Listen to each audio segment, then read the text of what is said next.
August 23rd meeting of the Transportation Planning and Environment Committee. We have a pretty full agenda today, and I'm really happy that so many council members were able to make it either in person or virtually. So beyond the committee members, I thank you for that. We're going to go ahead and get started with introductions, and we'll go with the committee first, both in person, online, and then other council members, and then staff. So I'm Julie Eisel, Mayor Pro Tem, and Matt Newton, committee member. Ed Driggs, committee member. Braxton Winston, committee member. do we have any other council members online?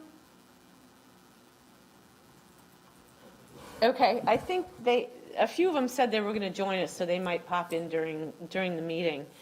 I'm sorry, staff, go ahead, please. Laura Harmon, planning staff. Allison Craig, Deputy Planning Director. Donata Jackson, Office of Constituent Services. Taiwo Jaoba, Assistant Manager's Office. Grant Miyachi, Planning Department. Do we have any staff online? Kathy Cornett, Planning. I'm sorry? Kathy Cornett, Planning. Thank you. Okay, with that, we're going to get right into it, and I'm going to introduce Allison Craig. Will get us started with the 2040 plan policy map and the UDO update. So I'll turn it over to Allison. Thank you, Mayor Pro Tem, committee members. So today we're going to give an update on the 2040 policy mapping as well as the UDO. We've got Catherine and Kathy online virtually to give us an update on the policy map, and then Laura is here to talk about the UDO. The 2040 policy map is a really important next step in the 2040 plan. So we've been talking about place type mapping, and I think we're really calling that now the Charlotte 2040 policy map. So Catherine and Kathy will briefly discuss the process and how we will engage the community, and then we'll pause for questions there. We'll spend the bulk of the presentation today on the UDO. We want to make sure that we bring forward some of the new concepts and the schedule before the committee in advance of the draft that's going to come out in October. So Laura will talk about the schedule, the overall schedule, and when you'll see the 4 separate drafts that we plan to bring forward to the public. She'll talk about the overall zoning districts and how they relate to the place type, different place types, which is something that council has heard before, but I think it's really important that we review that in advance of the draft that comes out in October. And then she'll talk a little bit about some of the new concepts that have been discussed in great depth with our interdepartmental team as well as with our Ordinance Advisory Committee. And these relate to things like streets and stormwater, trees, as well as new ways in which we will administer the ordinance. And then finally, Laura will end with an update on where the economic impact analysis will fit into the schedule and how that will be part of the overall process. And so with that, I will turn it over to Catherine or Kathy to start off on the policy map, and then we'll pause and then turn it over to Laura. Thanks, Allison. Good morning, everyone. As Allison stated, I'm here to just share a few brief points about the Charlotte Future 2040 policy map, specifically what it is, why it's important, how we'll engage the community throughout the effort, and then a brief overview of our schedule. So in terms of what the policy map is, it is essentially the first step to implementing the plan because it is a companion to the plan and we need both pieces in order to fully realize the vision. The plan was always intended to have a mapping component, but due to the size and complexity of our city, we realized during plan development that we needed to separate policy development from mapping so that we could have truly equitable and meaningful conversations around the mapping throughout the city. So with that said, this effort is going to translate the plan's place-based policies into a map or to specific geographies throughout the community. And the place-based policies are those that provide guidance for where and how development should occur. For example, goal number 9 of the comprehensive plan is to retain our identity and charm. And it recommends that we protect our neighborhoods while trying to increase the number of housing units in our activity centers. So this effort's going to translate that guidance and show specifically where new units should and shouldn't go throughout the community. The 2040 policy map is going to replace our current policy map, which is the future land use map, and then be used to inform future decisions such as zoning, mobility, and capital investments. The last thing I want to mention on this slide is, like Allison said, we have referred to this work as the place type mapping effort during plan development. But in an effort to better convey the purpose of this work and demonstrate its relationship to the plan, we've rebranded it. It's now being called the Charlotte Future 2040 Policy Map, but it is the same work as outlined in the implementation volume of the comprehensive plan. So in terms of why this map is important, as I mentioned, it's going to replace our current policy map, which is the future land use map, and will be used to inform a number of processes in the future. In terms of zoning, it's going to inform the UDO mapping that'll take place after the UDO is adopted, and then it'll be used to inform future zoning decisions thereafter. In terms of mobility, it's going to be used to inform, in part, the strategic mobility plan, and then to a lesser extent, our Charlotte Streets map. Eventually, the map is expected to inform capital investment decisions, since the plan recommends aligning our future capital investments with the goal of the Charlotte Future 2040 Comprehensive Plan. And then as a companion to the 2040 plan, this map is really part of the overarching framework for future growth and development. And so it's going to inform future planning efforts for the foreseeable future. Right now underway, the Link Silver Line Station area planning that's probably the first effort underway that will be referring to this map. In terms of community engagement, we have 3 phases of engagement throughout the course of this project. The first phase is currently underway, and we're focusing on educating the community about this effort and seeking feedback on which place types people find most or least desirable around where they live, work, and play. We're asking for this input in the form of a survey. It's currently live and will be open until Friday, October 1st. We're asking for this input because on the 2040 policy map, we can meet our goals with various place type assignments. And so we're wanting to collect feedback on which place types people prefer. And so we can take that preference into consideration when trying to meet the goals of the plan. Phase 2 of our engagement strategy is scheduled to begin in October. This is when we'll release a draft of the 2040 policy map, which will reflect the vision of the comprehensive plan. During this phase of engagement, we're going to be talking to the community about how the map was developed, collecting feedback on the methodology that was used. We're also going to be having conversations about how this map compares to our current policy direction, and asking for any general comments or concerns about that first draft. What we hear during phase 2 will be, we'll take it back and use it to update the map and then release a second draft by the end of the year. Throughout all 3 phases of engagement, we're trying to be very intentional about reaching our neighborhoods, the development community, our Latino community, and the younger residents of Charlotte. We have an extensive toolkit that we'll be using throughout each phase of engagement. You can see the various opportunities listed at the bottom of the screen. But it's important to note that throughout all 3 phases, we're going to be providing both in-person and online engagement opportunities. In terms of our project schedule, we began thinking about this effort in the spring of 2021 and kicked off our engagement just last month. We're now working with our consultants to conduct some fiscal impact analysis and looking at land use suitability. As I mentioned, we hope to have a first draft of the 2040 policy map in October. The second one is due towards the end of the year, and we hope to be in front of you all for review and adoption in early 2022. As you've heard, we are coordinating our engagement efforts and the review and adoption process with several other major initiatives underway. In terms of the strategic mobility plan, they kicked off their engagement August 16th with a series of listening sessions. And we're hoping that we can coordinate a series of public meetings with that effort later this fall. And then they'll be in front of council for review and adoption in the spring of 2022. In terms of the UDO, that effort is expected to release their first draft in October. They'll have an extended period for review, for community review, as well as the economic analysis work, which Laura will talk about later.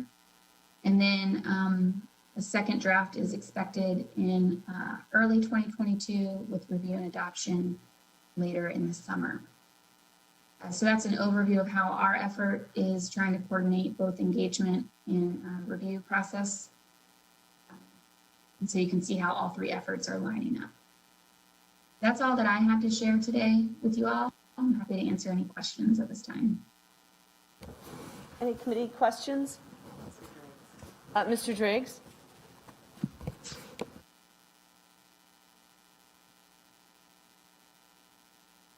Mr. Driggs, can you hear us? I couldn't get unmuted, thank you.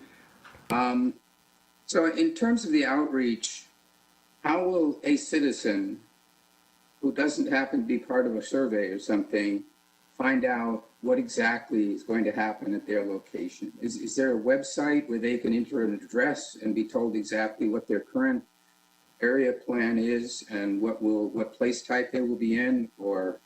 And then to the extent that they respond to that, how are we going to process any input we get that hasn't been solicited directly by us through the outreach process?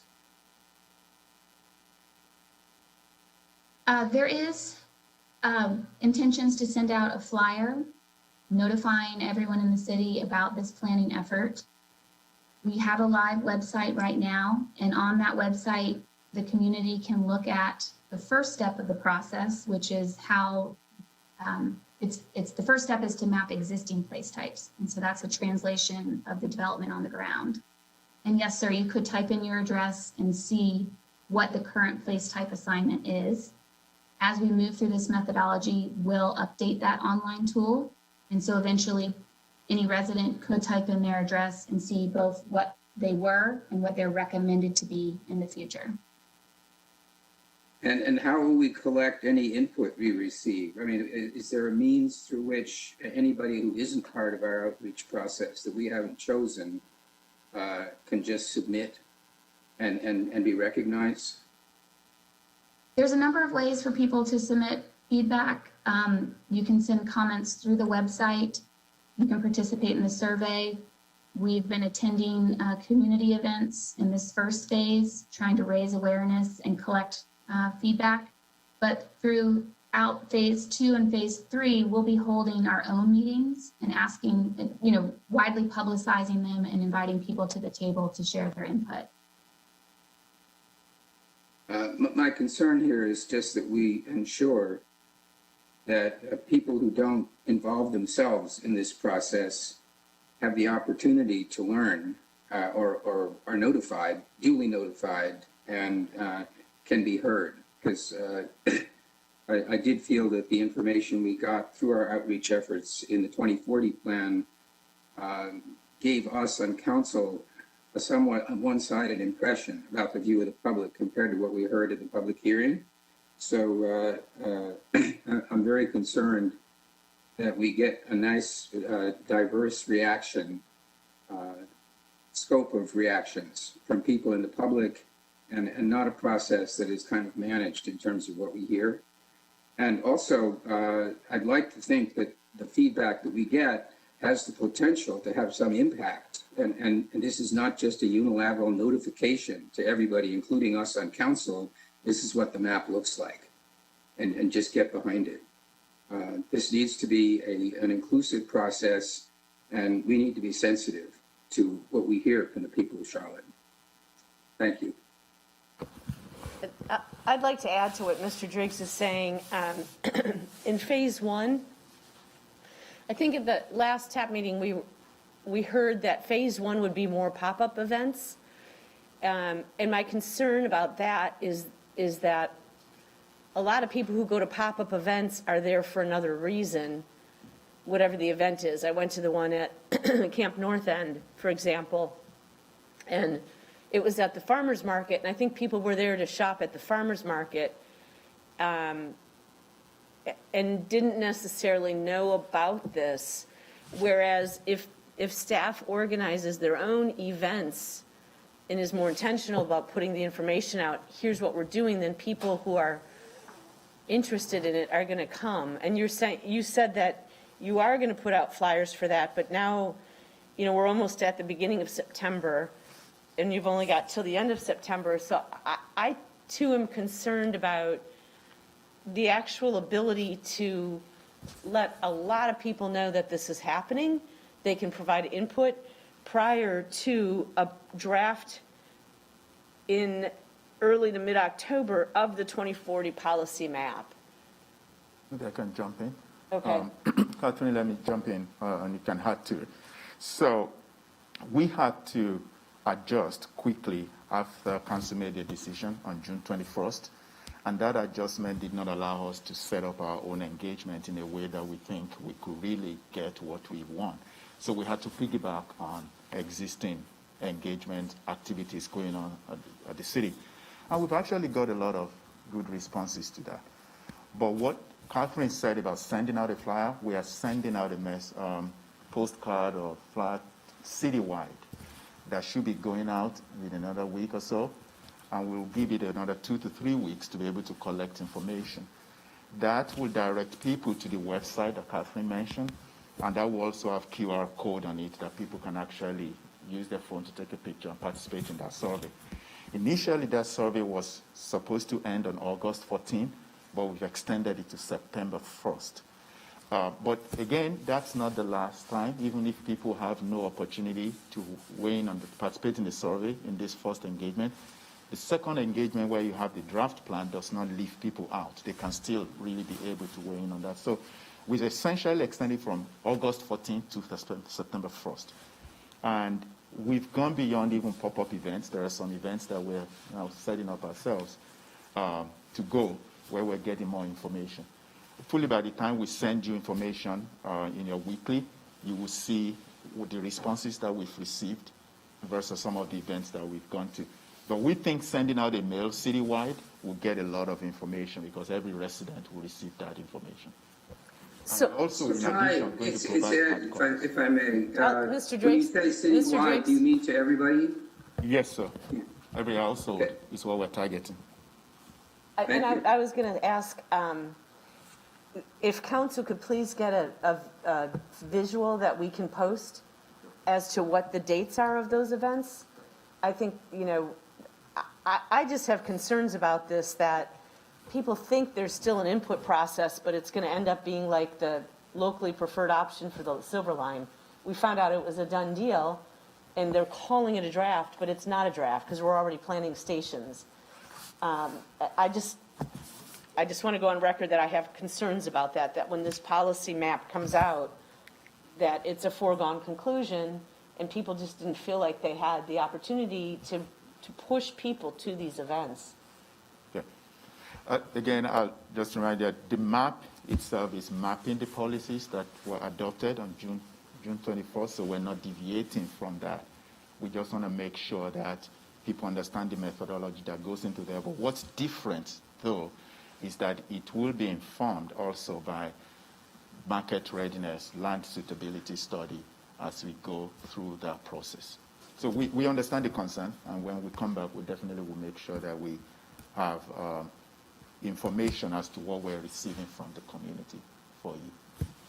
Madam Chair, Mr. Eggleston? just a follow-up question, because I feel like if people are hearing what Mr. Jaoba just said, to me, it's a little confusing. You said that the map is simply mapping the plan that we've adopted, but then we're also, so education is part of it there, but preferences and feedback, how do you square if the preferences and feedback you receive, how might they influence the map outside of just what the policy document we adopted says, or is this really just more about education and less about feedback that might influence a change in the map? It's both. I'll have Catherine speak to that. So there are what we call a three-step process into it. So Catherine, maybe you can talk about the three-step process for the creation of the draft policy map. Sure. First, I want to say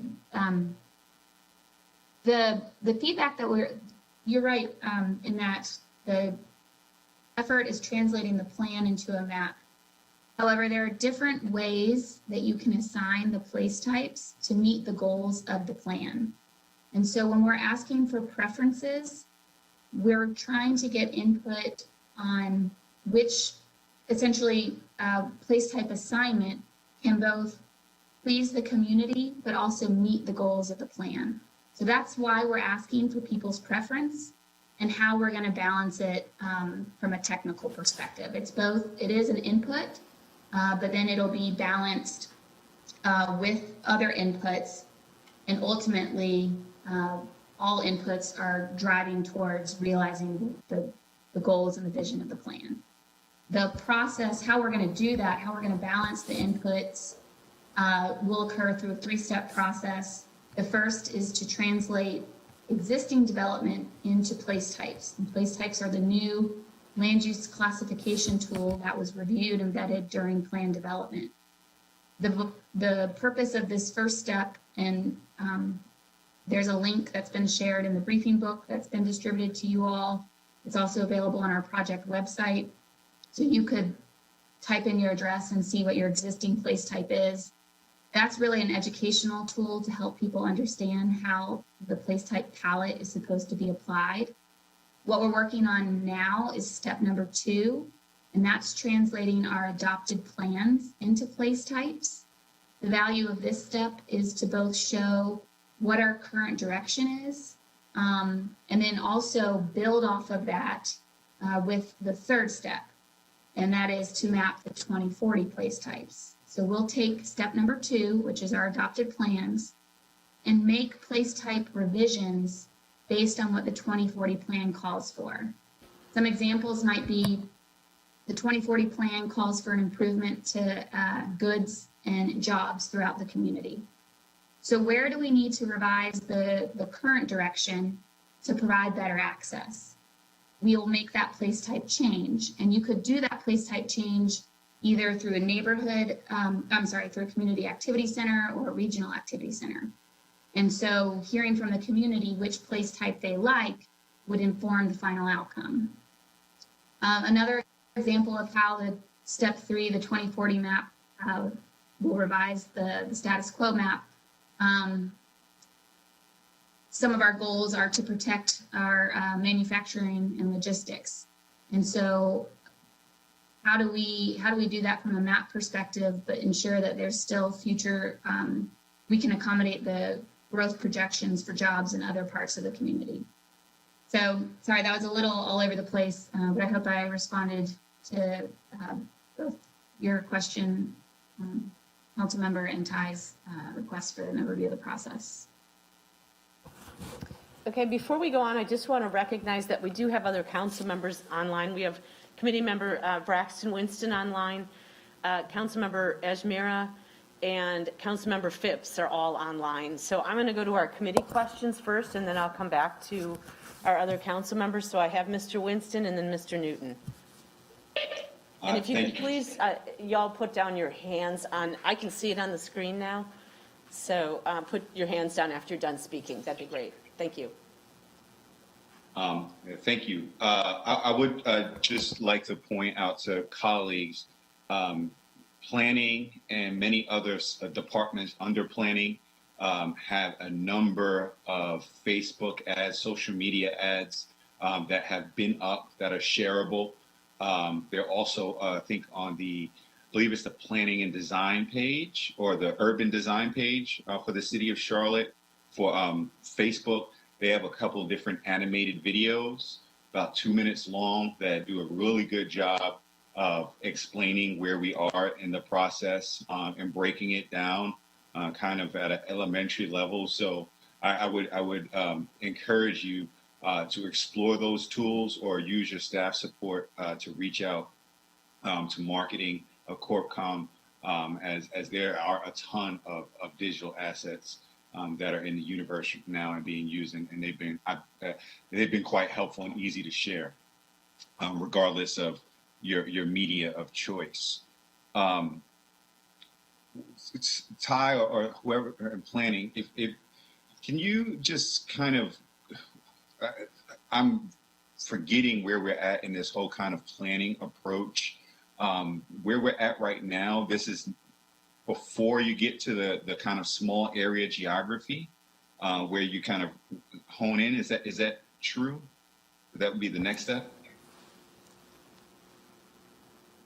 Well, once. Yes, sir. Yes. The 2040 policy map needs to be completed before we move on to the community planning area process. Correct. So, and if obviously anybody from an individual basis can engage with any process that we have in the city. But from what I remember, this is really a time where it would be most useful for citizens to find ways to organize, right? To organize on the neighborhood level, the professional group level, to really kind of engage with the process, to get that kind of broad input and that broad kind of groupthink that I think Mr. Driggs was kind of pointing out that is necessary to get a comprehensive vision of the city. Is this I guess what I'm saying, is this a better time for individual citizens to interact with the process, or is this the time for individual citizens to organize with their kind of affinity groups to interact with the process? What is going to be most impactful from the citizen perspective? Yeah, just so we can keep moving, I'll respond to that. There will be engagement all through. This is a good time to weigh in terms of preferences for place types and education, as well as methodology used. But as we create the community area maps, after this plan is adopted, that will be the opportunity for neighborhoods to organize, to get together and say, this is really the vision that we have for our community area. Some of the questions that you may have may actually be addressed during that period, because then we start, rather than talking about the whole city, we start looking at different geographies, in different parts of the city. All right, thank you very much. And I just wanted to just hone in again, council members, get to those digital assets because they're announced in the time and places weeks in advance where people can interact with this. They're really useful, and they update and interact. Staff updates and interacts those graphics and digital assets pretty regularly. Thank you. Thank you, Mr. Winston. Thanks for bringing that to our attention. I have Mr. Newton next, and I will also mention that Ms. Johnson is online on Facebook because she was having trouble getting on WebEx. So go ahead, Mr. Newton. Thank you. I noticed that this is a draft schedule for the time being, and I was just wondering, are there state legislative deadlines for any of these policy items that we're going to be asked to adopt? We do know that, sorry, I'm supposed to keep this on, July 1st of 2022, I don't know if many of you saw the emails from School of Government that every municipality has to have a comprehensive plan adopted by July 1st of 2022. We took the first step with the policy map with the plan policy that was adopted on June 21st. One of the reasons we want this to come to you in early 2022 is to complete that process before we get there. But we took care of the whole regulation piece through text amendment before July 1st of this year. So that was taken care of. Just so I'm clear, the legislative deadline applied to the comp plan does not apply to this. This is part of the comprehensive plan. This policy map is a companion document to the comprehensive plan, so it applies to it as well. So we would need to get the policy deadline for the policy map no later than July 1st of this year. Because it informs your Unified Development Ordinance. Gotcha. But the UDO itself, is there a July 1st deadline for that? There was a text amendment. It wasn't the entire UDO. There are certain things in your regulations that had to be updated by 1st of July of this year, and we did that through text amendment. Yes.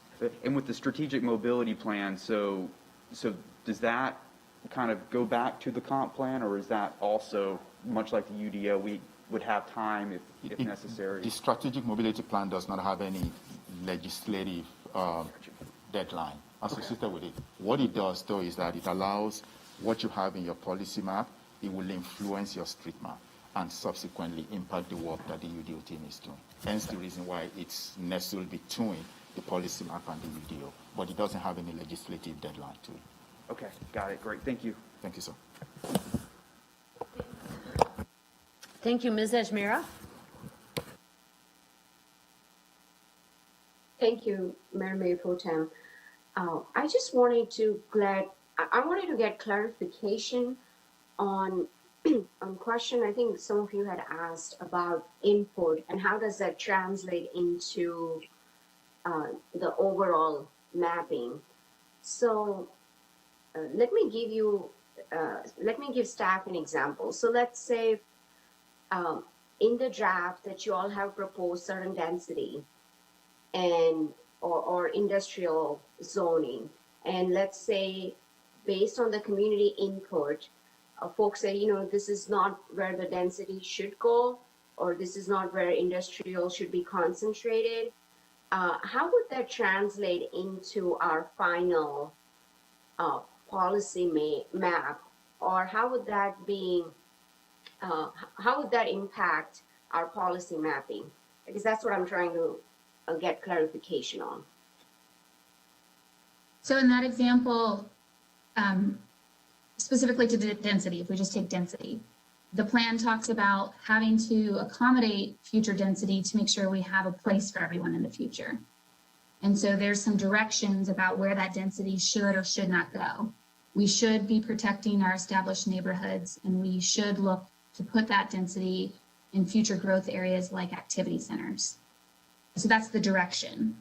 Now for this effort, if there's an established area, but we know some growth projections need to go within a close proximity to that, they could let us know if they would prefer maybe 3 neighborhood centers or 1 community activity center. Because through both options, we can meet the growth projections, but also respond to the community's preference. Does that make sense? So Catherine, could you give us an example of that? I'm not sure if I follow you there.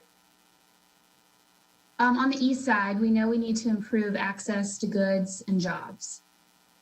And so would the east side residents prefer to see smaller neighborhood centers distributed throughout, or would they prefer to see 1 centralized community activity center?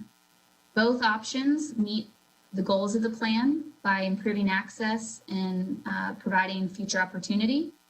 But then whichever option the residents prefer is something that we can hear from them. Upon that, Catherine, how would that impact the density? Let's say if they were to choose the option where there is 1 neighborhood center versus multiple small neighborhood activity center, how would that translate into density? Well, the density, the projections, the needed projections are either accommodated by one or the other option. And so it's a matter of picking which option the residents prefer. We're putting out the options. We're saying option A of 3 neighborhood centers or option B of 1 community activity center, both meet the projected needs. Which would be more preferable to you, the community? Okay. I will have follow-up questions on that. I don't know if I follow that completely. So I've been getting some questions, specific concerns around density. So, Catherine, what I'd like to do is set up a separate meeting with the few folks who reached out about concerns around density and how would that, how could their feedback be reflected in the policy mapping. So I just want to gather that group with you and see if we can address some of the concerns. Thanks. Thank you, Ms. Ashmir. And that's a great point. There's a lot of information in here, and I would encourage council members to please reach out to staff to get it explained. We are, just a time check, I don't know what everybody's schedules are, but we were supposed to get through the UDO in 5 minutes. So I have Ms. Johnston still has a question, and Mr. Phipps on this. I'm just asking, do you all want to do this, ask right now, or can you ask offline? And if it's now, that's fine, but I just want to try to keep us on track a little bit. I just wanted to let you know that I was in the meeting. Okay, thank you, Thanks. Ms. Johnson. That's easy, thanks. Thanks. Mr. Phipps, did you have a question that you wanted to Yeah, address right now? I guess I'm trying to figure out, okay, this mass mailing that's supposed to go out between now and September 1st is that's just for informational purposes, where you could go, what events are scheduled. But when will the actual notification go out as to what place type you're in? Is that after the small geographies are identified? People can find out. Go on, Catherine.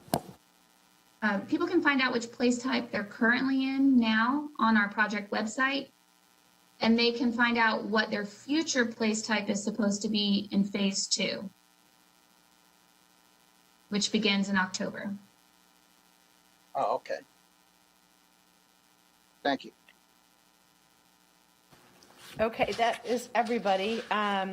With that, we'll move on to the UDO. Madam Chair, my hand is up again. Oh, okay, I've texted you a couple times, Mr. Driggs. I wasn't sure if it just was left up, so go ahead.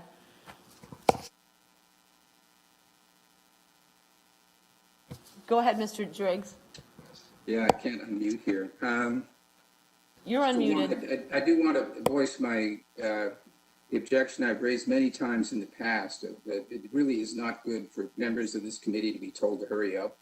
This is an important conversation, and these meetings should not be programmed in such a way that we're expected to just sit here and listen and are told to hurry up. And I don't know how you solve that, but I think if anybody on this committee has something they want to say, they should not be told to hurry up. I agree with you, but I will mention was- that other council members have other commitments, and we were only scheduled till 12:30, so we have to balance that. I know, but we need to spend the time that it takes to have meaningful conversations. Whatever that entails, we need to spend the time that it takes to have meaningful conversations and not just sit here and be told what other people are doing. And I just think the whole concept of how this works is wrong. We are the ones that are responsible for this plan. We are the ones that are answerable to the public. And for us to sit here like spectators and be informed by others what they are doing, it is not a fulfillment of our responsibilities. Okay, well, we can And so- schedule another time for this as well. There's nothing that stops us from doing that. But go ahead with your question. All right, wait, so I wanted to comment, for one, that I am encouraged by the description of the outreach process and the availability of the information. And so we will see what we get back from that and what that implies. I also want to caution, though, against this, the map is going to conform to the adopted plan. There are many different maps that would be consistent with the principles that we adopted in phase 1. And as council, I don't think we should be told, okay, your choices now are limited to the following 2 options because of the plan you adopted. We need to have some room to be able to respond to what we hear from the community and our constituents.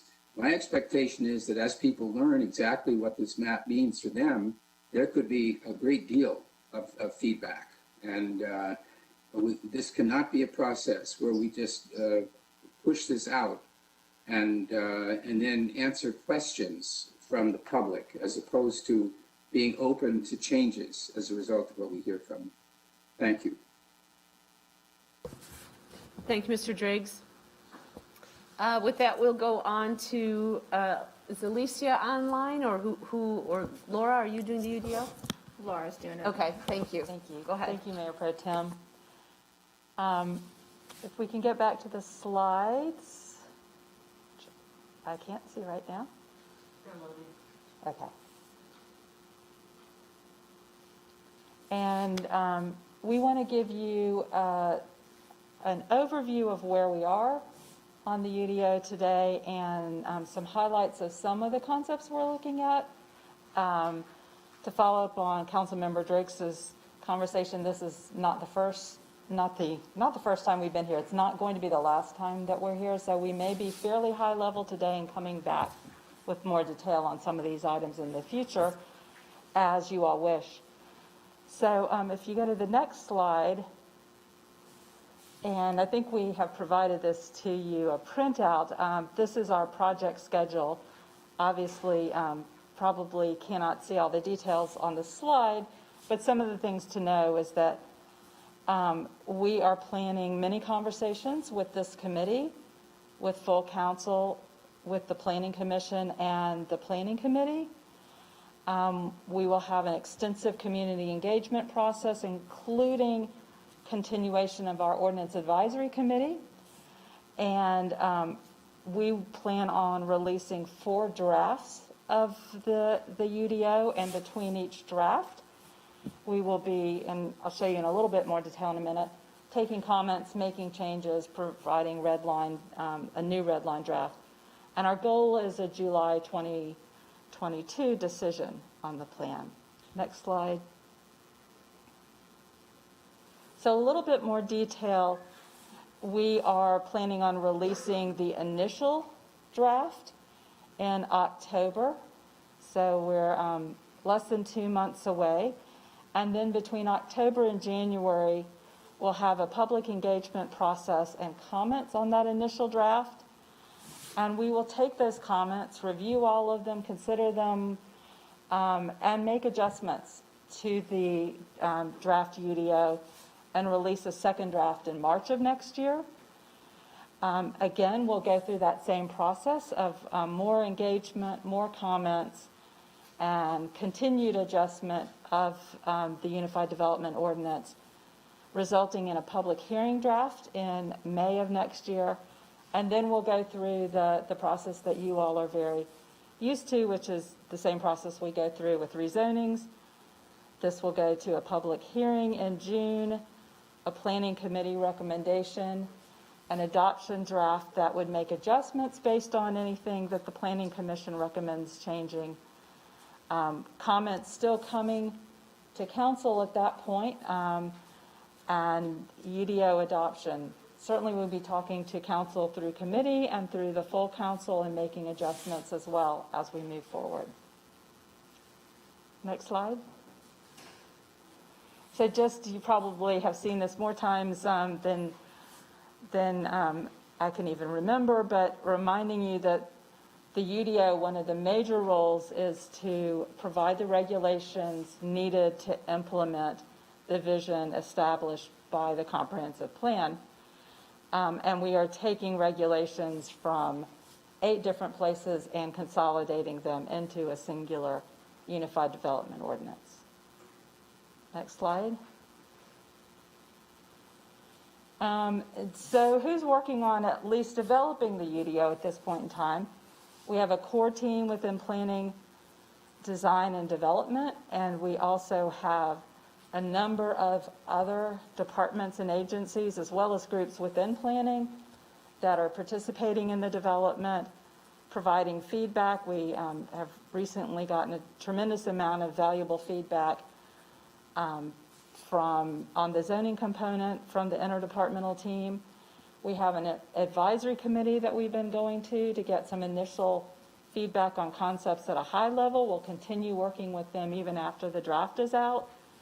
And we have the consultant team, Camiris, as well as legal review, going through the ordinance drafts and looking at, are we legally sound? So all of that goes into say we've got a lot of folks working on this just to get to a draft where we're going to involve a lot more folks when we put the draft out. And we are working on balancing a number of interests. We've heard a lot about conflicts through the comprehensive plan process, and we're working on balancing those different interests and minimizing conflicts as we go. Next slide. mentioned, we'll have an extensive engagement process, starting out with videos and information on our website. One of the things that we're working on with another consultant helping us out, is a choose your own adventure video, where you'll be able to go in and go and find out the information, go to different videos, subcomponents of the major video, and find out about things that are really of interest to you. So if you are a business owner, we'll have a video for business owners. If you are a neighborhood resident and want to know about what happened in your neighborhood, we'll have a video for that. If you want to know about new residential development, we'll have a video for that. So you get to choose what information you want. We'll have multiple public comment opportunities through a range of virtual and in-person meetings and events. That's a little bit in flux right now as we're dealing with the COVID situation, so stay tuned on that. Regular social media posts. We will be then, as we gather comments at the end of each draft phase, reviewing all of those, and I mention again, making adjustments and putting out a red line version of subsequent drafts so everyone can see what's changed from the previous draft. And again, the advisory committee will continue through the public hearing process. Next slide. A quick reminder of what is in the UDO. We have, we're taking all of our zoning regs, updating them, revising them actually significantly. We'll have a subdivision streets and infrastructure chapter, a stormwater and natural resources chapter, and finally a chapter on how we administer the UDO. Next. Not to go into detail, but these are the different articles in the UDO. We'll have 40 articles that fit into those categories that I just mentioned. Next slide. So a little bit jumping into zoning. I think we brought this to you all a number of months ago, but to remind you that place types lay the foundation for our zoning districts, and for each place type we have at least one zoning district, typically more. So we have a palette of new zoning districts. Our current conventional districts will translate to new districts, and these are mixed use and non-residential zoning districts. And you can see we have 2 for manufacturing and logistics place type, 1 for the innovation mixed use place type, 3 for the campus place type, and so on. So we're developing those districts based off of the place type information from the comprehensive plan. Next slide. I want to talk a little bit more about the neighborhood districts in a minute, but for the neighborhood 1 place type, we'll have 6 districts, and again, I'll talk about 5 of those in a minute, and 3 districts for the neighborhood 2 place type. Next slide. And then we'll also have some overlay and special purpose districts, most of these referring to residential. So we have the historic district and the airport noise overlay currently exist, as well as manufactured home districts, and then we're adding a cottage court overlay, a neighborhood character overlay, and residential infill overlay. Now, this is very high level information, but we'll be wanting to come back and talk to you in some detail about a number of these in the future. Next slide. So digging in a little bit into the neighborhood 1 place type, we are starting neighborhood 1 place type and zoning districts. We are starting with the policy out of the comprehensive plan. Of course, a significant policy is 2.1. That is the foundation for what we're doing. We have the place type that go with that policy, and then we are creating the 6 districts, N1A through N1F. Next slide.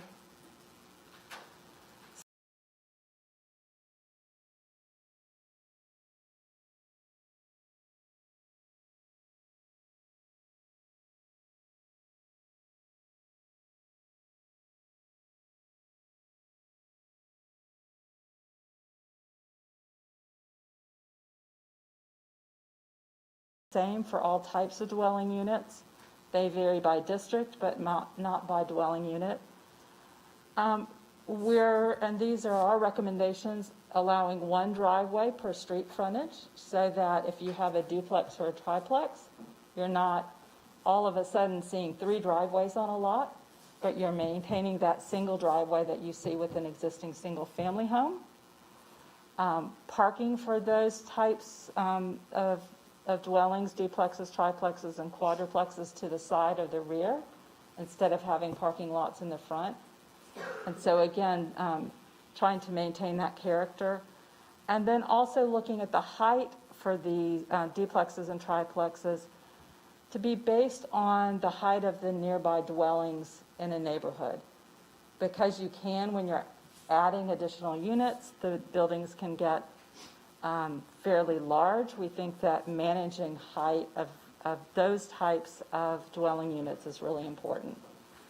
So again, allowing duplexes and triplexes in our neighborhoods, but also working to maintain the established character of the neighborhoods through the regulations. Next slide.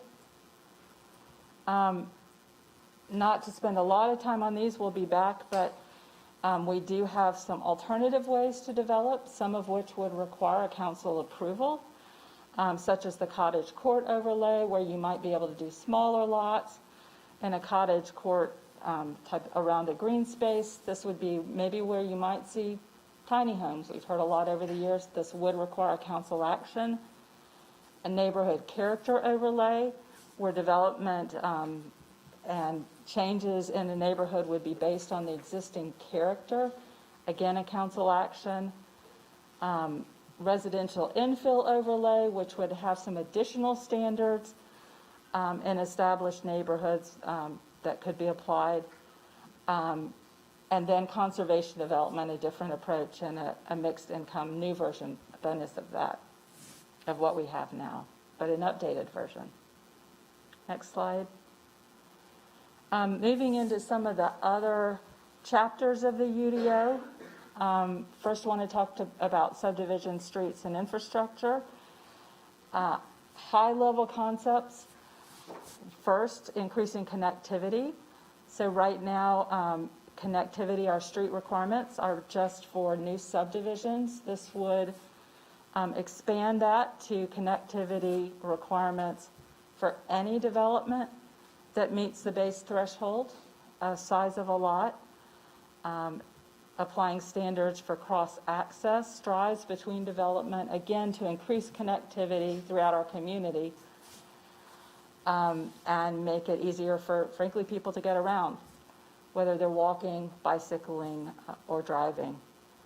Also adding additional walkable and transit infrastructure, looking at, we're going to be recommending moving our minimum sidewalk width for public sidewalks from 5 feet to 6 feet in our neighborhoods, but also at the same time building in flexibility standards when you have a constrained space condition where you can't fit your trees and your sidewalk with the standards that we have. How do you deal with that?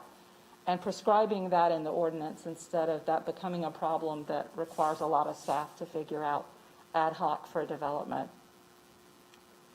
Applying rapid transit corridor reservation to protect right-of-way needs for rapid transit, and also applying standards for transit amenities such as bus shelters.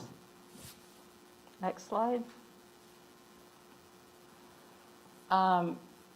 We also, in planning for future street needs, want to use the streets map that has been used with the TOD development on all streets to protect the right-of-way width for future multimodal street investment. I think the other thing this does, the street map, is it looks at arterials on an arterial by arterial or thoroughfares, looks at each one individually and determines what is needed in order to provide that multimodal street investment, as opposed to having just one or two single standards that may or may not match the conditions. Also looking at new curb construction and at times requiring movement of curb in order to get the facilities in that we need for bicyclists and alternative modes of transportation. And then finally, ensuring that growth accounts for the impacts of development. Transportation impact studies currently are occurring through conditional zoning and through TOD development. We'd like to see that happen for all development that meets a minimum threshold. Not for all development, but if it meets a minimum threshold. And also having the TIS standards, the transportation impact standards, incentivize multimodal and transportation demand management, so that we're not only looking at how do we move cars in our community as we're looking at mitigation from a transportation impact study, but how are we getting people around instead of simply cars, whether they're on foot, bike, transit, or car. Next slide. A couple of slides about stormwater and natural resources. From a stormwater perspective, consolidating and aligning our stormwater requirements. We have a lot of requirements in different ordinances right now, including the zoning ordinance, bringing all of those together and making sure we're complying with the 2018 session law changes, some updates that need to be made there. Also looking at flood impacts and reducing flood risk and protecting stormwater quality. As we have grown and evolved since our initial regulations, our community is looking at a lot more infill and small development, so coming up with a way to review those different types of development and making sure that they're not impacting their neighbors and so forth. Making sure we align applicability from a development equity perspective for residential and commercial development, and aligning ordinance requirements across all land use types. Again, a consistent approach as opposed to tailored. Next slide. A little bit about trees. We're looking at protecting and mitigating the loss of large, healthy trees, mature trees, those native trees that are 30 inches or greater, looking at ways to do that. And also ways to address the significant tree canopy loss that we have seen on smaller infill or redevelopment sites.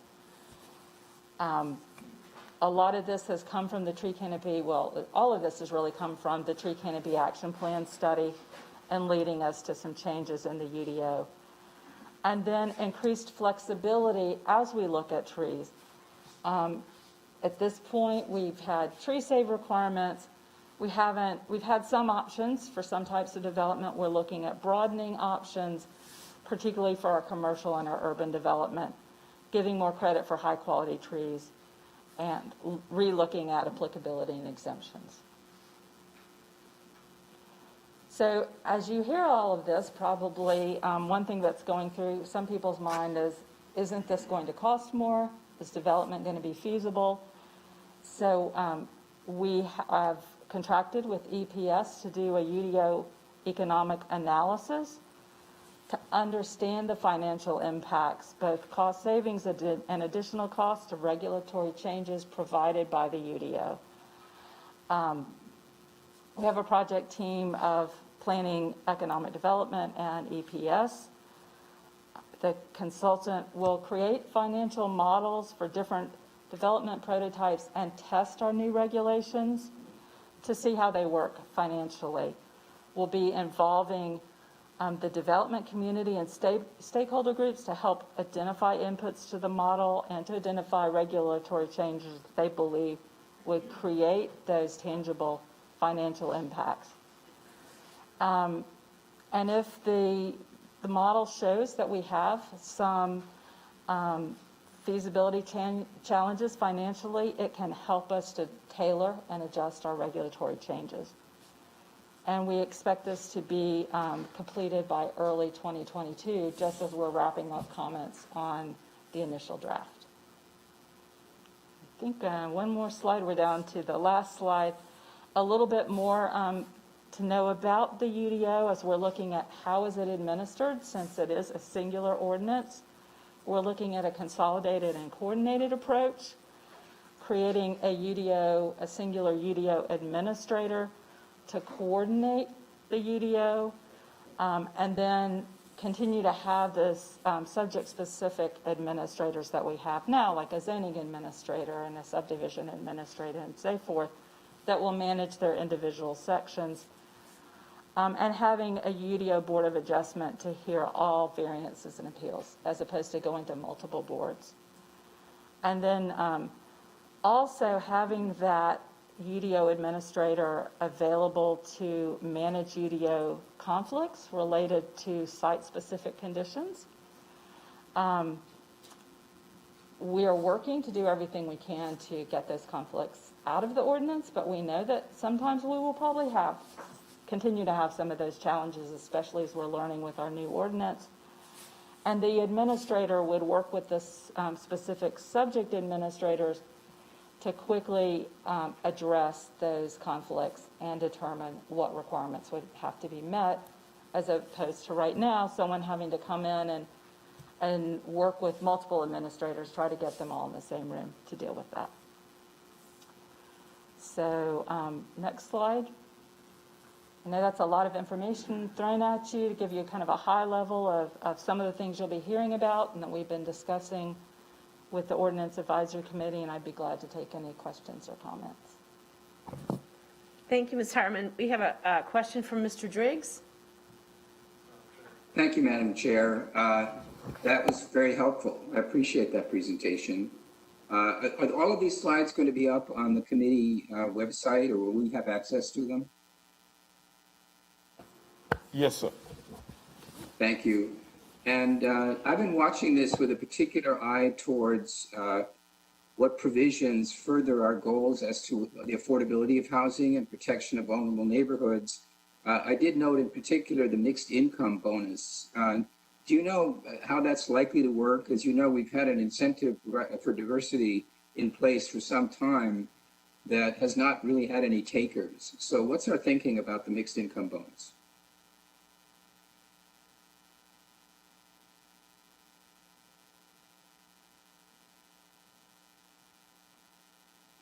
To make it easier to use, you know, there in our current regulations, there's a geographic limitation. That's been limited. We've worked with Housing and Neighborhood Services on that. Some of the design requirements, which based on recent state law are not available for us anyway, to try to make this more feasible. We're also looking at, and we'll be looking at, as we get the draft out, working with a group of affordable housing providers to see what can we do, where are the barriers based on what they see in the UDO to affordable housing, and are there places where we can make some adjustments for affordable housing. So you don't know, you haven't thought about details yet as to whether this bonus is a density bonus, or maybe, as some developers have suggested, a relaxation of some of the other requirements in the UDO for eligible affordable housing development. Because we're told that 30% of the price of a development is government, and people have often said, you know, if you would just kind of ease up on some of these requirements for affordable housing, you get a lot more of it. So are we giving any thought to that? Yes, the density bonus that's currently built in, or the bonus that's currently built in, as we're looking at this, would be a density bonus. But in addition, we're going to be working, once we get the draft out, with those affordable housing providers to say, are there things that, if you're providing affordable housing, that we could adjust as far as standards go. And if I could add real quick too, one of the things too that Pam and I have talked about is establishing some type of infrastructure grant, so things like sidewalks or trees, that certain projects of a certain affordability may apply for those infrastructure grants to get the costs of, say, sidewalks or trees, which are very important, covered, and to help offset some of those cost burdens. And my other question, which is maybe just a comment for the moment, I'm very interested to see how the economic impact study is designed. there are a bunch of things it could accomplish in terms of kind of macroeconomic impact, the effect that some of these requirements could have on our competitiveness as a destination for investment. So perhaps for a future conversation, I'm just interested to hear more detail about how that study will work. I do like what you said about identifying some of the impacts and maybe responding, adjusting accordingly. So again, thanks for a good presentation. Thank you, Mr. Mr. Driggs. Mr. Eggleston? Thank you, Madam Chair. My only question for the moment is, I still believe that half of the neighborhoods in Charlotte are going to ask for a neighborhood character overlay. Are there going to be criteria like there are for a historic district overlay? Who will determine the eligibility of a community to get a neighborhood character overlay? And if 50-60% of neighborhoods in Charlotte say, well, that's what we want because we don't want larger or more dense development in our community, is that going to throw a wrench in our plan, or would most of them likely not qualify for that? Great questions. We can come back with the criteria, but there are some criteria. You actually have to have a true definable character, and so there would be different elements we would look at, setback, coverage, and so forth. But one thing we have built into the neighborhood character, because we've been concerned that people might try to use that to bypass alternative housing types, is a minimum size of units in order to do that. If neighborhoods are coming in simply to accomplish not having duplexes and triplexes, we want to make sure that the neighborhood character doesn't support that. So yes, we'd love to come back with more information, and it's been a while since I've looked at that piece of that, so I'm a little rusty on that item, but be glad to talk to you. And if we have that many neighborhoods that do qualify, we will probably have to come up with some criteria for working with council on who goes first, just from a staffing perspective, because there is a staffing element to that. Thank you. And I don't see any reason the neighborhood character overlay would preclude the construction of multi-unit developments, because if you look at, Elizabeth or Dilworth or Plaza Midwood, all of which have different levels of historic designation, at least in parts of them, within those historic districts, they have duplexes and triplexes and quads that have been there for decades and certainly are part of that character. So I don't think those are mutually exclusive. I do just think that's something, I think it's going to be a useful tool. I'm glad it's in there, but I think it's something that a lot of neighborhoods are latching onto and saying, well, that's what we're going to do then, so that we don't get this wave of certain types of development that we're seeing in other parts of the city. So I'm just curious what percentage of our neighborhoods we think could have that if they pursue it before it starts to impact the aggregate impacts we were hoping for this plan and this UDO to have towards the need for density. So, yeah, and not to belabor this, but there is a requirement that you have a certain amount of neighborhood support. So it can't just be 2 or 3 people in a neighborhood. You've got to hit those thresholds, which I think will probably dampen some of that, because not everyone will feel the same way. But I think, and I may ask if Grant knows off the top of his head, in Raleigh, they've had this in place for a number of years, but I don't think it's more than about 10 or so neighborhoods, maybe 15. It's not like it's 200 different neighborhoods. No, that's right. We had that for quite a while in Raleigh, and it was successful in primarily neighborhoods from the 50s to kind of 60s and stuff. So it was prior to them, neighborhoods that couldn't qualify for a historic district but still wanted to maintain some type of character that way. Now, these were largely neighborhoods that were probably single family only. So, I'd be curious to see back there what that pattern had been in development since they've been there. So, Thank you. I'm just going to mention that I just asked Ty, I think we need to probably schedule another meeting on the UDO soon, because we've got some non-committee members who also have questions. I think this is really, really important work, and we are about a half hour late for our next presentation, and I agree with you, Mr. Driggs, that, we have to have the questions answered that we have. So I would ask that we get another meeting scheduled for this for the UDO.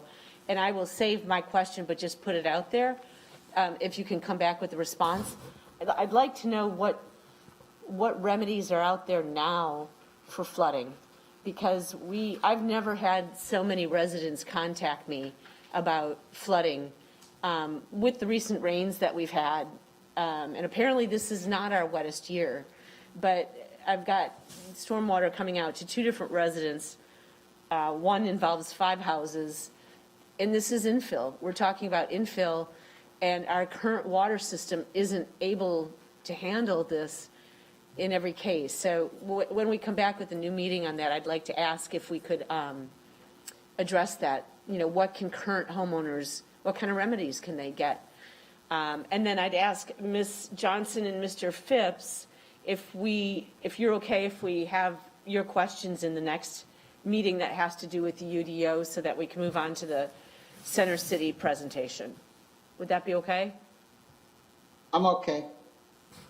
Ms. Johnson, would that work for you? Are you saying if they bring the answer back to the next meeting? That we'll have your question, we'll have another UDO meeting scheduled, because I think we have a lot of questions on the UDO. And if that's all right, if we could schedule another committee meeting, and then you could have any of your questions about the UDO addressed at that point. Well, I'd like to just ask the one question. Okay. Because time is of the essence on the place type draft, because it will be coming out in essentially a month. So I wanted to know, will residents have input on the type of place type designation for their neighborhood? And we did address that earlier in the meeting. You might not have been able to get on WebEx at that point, but Ty? yes. Yes, but I will get in touch with you, but the answer is yes. Okay, I know that they'll have input or engagement after the draft is issued. I just wanted to know if they're going to actually have input on what the designation will be for their neighborhood. And also, I'd like to know, and we can talk about this, if your staff will be available, Ty, for our town hall meetings.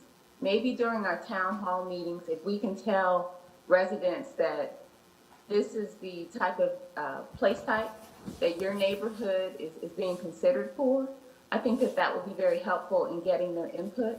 Because with all of this information, most people just want to know what's in this for me.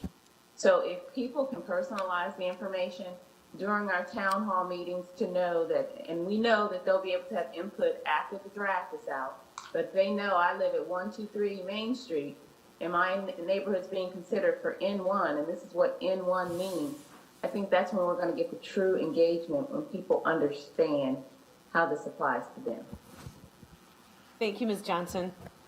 Mayor Pro Tem, we could get any of the council questions prior to the UDO meeting, and that way we can make sure they're addressed. That would be great. Yeah, if all council members could get your questions in, and then that could really be a sort of a Q&A session. Great idea. Thank you.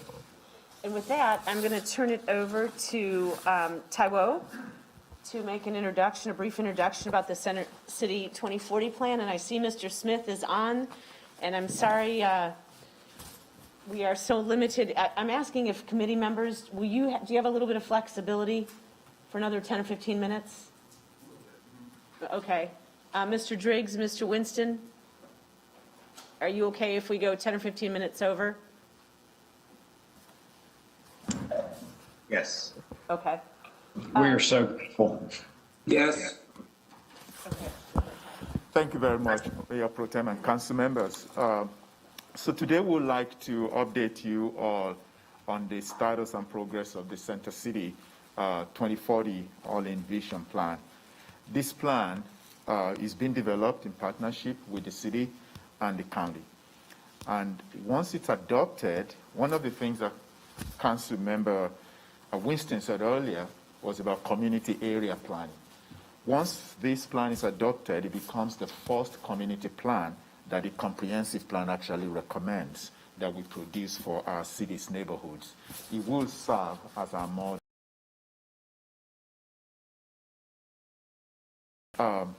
This is the agenda for today and for Michael's presentation. But as you know, a draft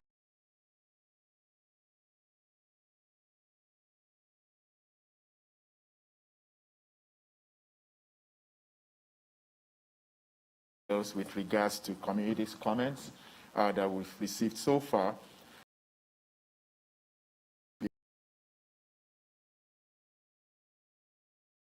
At the end of it, we're going to review what's next and the path forward. This is not the last time you will see this. We're still going to come back to you and the full council.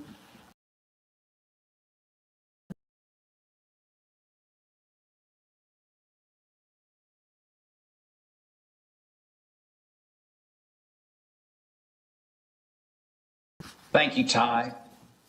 And thank you, council members, for this opportunity. It's so exciting to be at this point in our journey. Today, we're going to brief you on content and status of the plan. And to begin, what is the vision plan?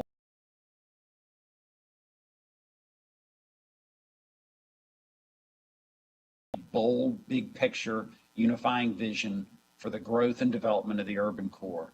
At its core, that's what it is. It's a 160-page document. It's a big document. It is very comprehensive, and it reflects our community's ideas, what they've told us is important, what kind of place they want the center city to become over the next 2 decades. Even though vision plans are high-level policies that guide city building decisions, the Center City Plan still includes distinct strategies, projects, and programs that will help us achieve those community shared goals. And as the economic engine for the region, Center City is uniquely poised to create resources that can be used across our community to uplift the entire community and set forth an inspirational vision for Charlotte as we continue to grow and evolve. So Charlotte-Mecklenburg's legacy of visionary planning for growth and development of the Center City, it has contributed to our community's recipe for success. And we have incredible tailwinds at our back. This is still a highly desired community. A lot has changed over the last decade, and we are a different city. Since then, as the census has confirmed, thousands of people have made Charlotte their home, bringing new ideas with them and opportunities and challenges for us. And even though past plans have been rooted in our community's values, not everyone has benefited from the growth. And we've learned that we can't solely count on the free market to meet our commitment to equity. We need to focus on purposeful, inclusive, and intentional growth. And it's for this reason that we approach this plan differently than we have in the past. The vision plan we're discussing today builds on Charlotte's momentum while addressing challenges head on to create greater opportunities for more people to prosper. It's my hope that this plan is really recognized for 3 different recommendations, kind of core themes that go throughout. Number 1, ensuring equity is key in decision-making and investments. Number 2, building out and improving our mobility network. And 3, supporting the maturation of Center City neighborhoods beyond Uptown, beyond the Central Business District, and as they become more complete places. While it's important to have a thriving CBD, we've got to have a Center City that reaches beyond Uptown. So on this next slide, as a reminder, the project study area includes Uptown and the immediate adjacent neighborhoods. So think kind of a roughly 2-mile ring radius from Trade and Tryon. As I mentioned, the development of the plan's vision and recommendation reflects the values and ideas that we heard from the community throughout our initial engagement process. So kind of across a really long journey. We engaged with residents from a variety of backgrounds, cultures, and neighborhoods all across the city and county. We did this by hosting in-person and virtual events and meetings, pop-up workshops, focus groups, and also by attending other cultural events that were pre-existing. Meeting with representatives from 150 stakeholder and neighborhood groups, we gathered well over 1,000 ideas and perspectives. So what did we hear from the community? We heard a real spirit of optimism and momentum. People were excited about our growing transit system, our greenways, our trails and bike networks, and about how our city is becoming more culturally diverse and adding to its richness. And people continue to enjoy and value regional arts, cultural, sports, and entertainment destinations. Folks also brought up our challenges. We heard for many, it is still too difficult to live and get around in our city and county without a car. It is no surprise that increasing cost of living and lack of affordable housing, particularly in our close-in neighborhoods, is a concern. They noted the significant infrastructure barriers that divide neighborhoods, and many pointed to a lack of essential services in neighborhoods, requiring some to travel great distances to meet their daily needs. However, despite the lingering effects of the pandemic, our continued growth and momentum provides us a great opportunity to address these challenges head-on.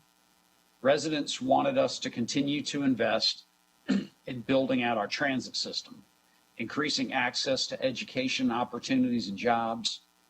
We can take on projects and initiatives to reconnect neighborhoods and focus investment in underinvested communities. There is also growing support in our community for bold action in addressing the effects of climate change and making our built environment more sustainable. And if we take advantage of the city we've built, we have the potential to become an international destination. So where are we in the process? Initially, we planned to have a draft plan ready to share with the community at the end of last year. But given the impact of the pandemic and our need to make more meaningful headway on diversity, equity, and inclusion, I actually would say we did not want to be the last plan before the pandemic, but actually reflect the largest impacts, one of the largest events of our lifetime, and make sure the plan reflected it. So it was important for us to take a pause and to suspend what we were working on to consider the impact of so many realities and the evolution of our city. I think the draft plan that you have in front of you is reflective of that input. The plan we discussed today is a draft. This is written in pencil. It is not finished. We continue to have dialogue with many of you and the community to let us know what you think. What do you like? What can be improved? And suggestions on ways our center city should grow. Later in the presentation, we'll give you a snapshot of what we have been hearing, because we have been hearing over the last 4+ weeks.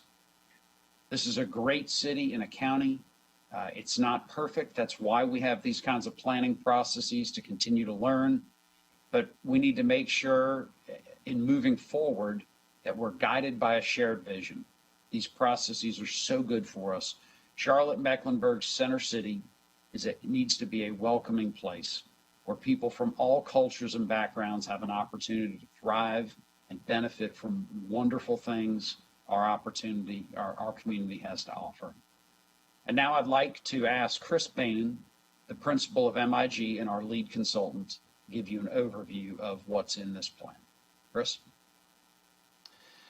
Thank you, Michael, and thank you all. I am honored and grateful to be with you here today. And I know you all have the draft plan in your hands.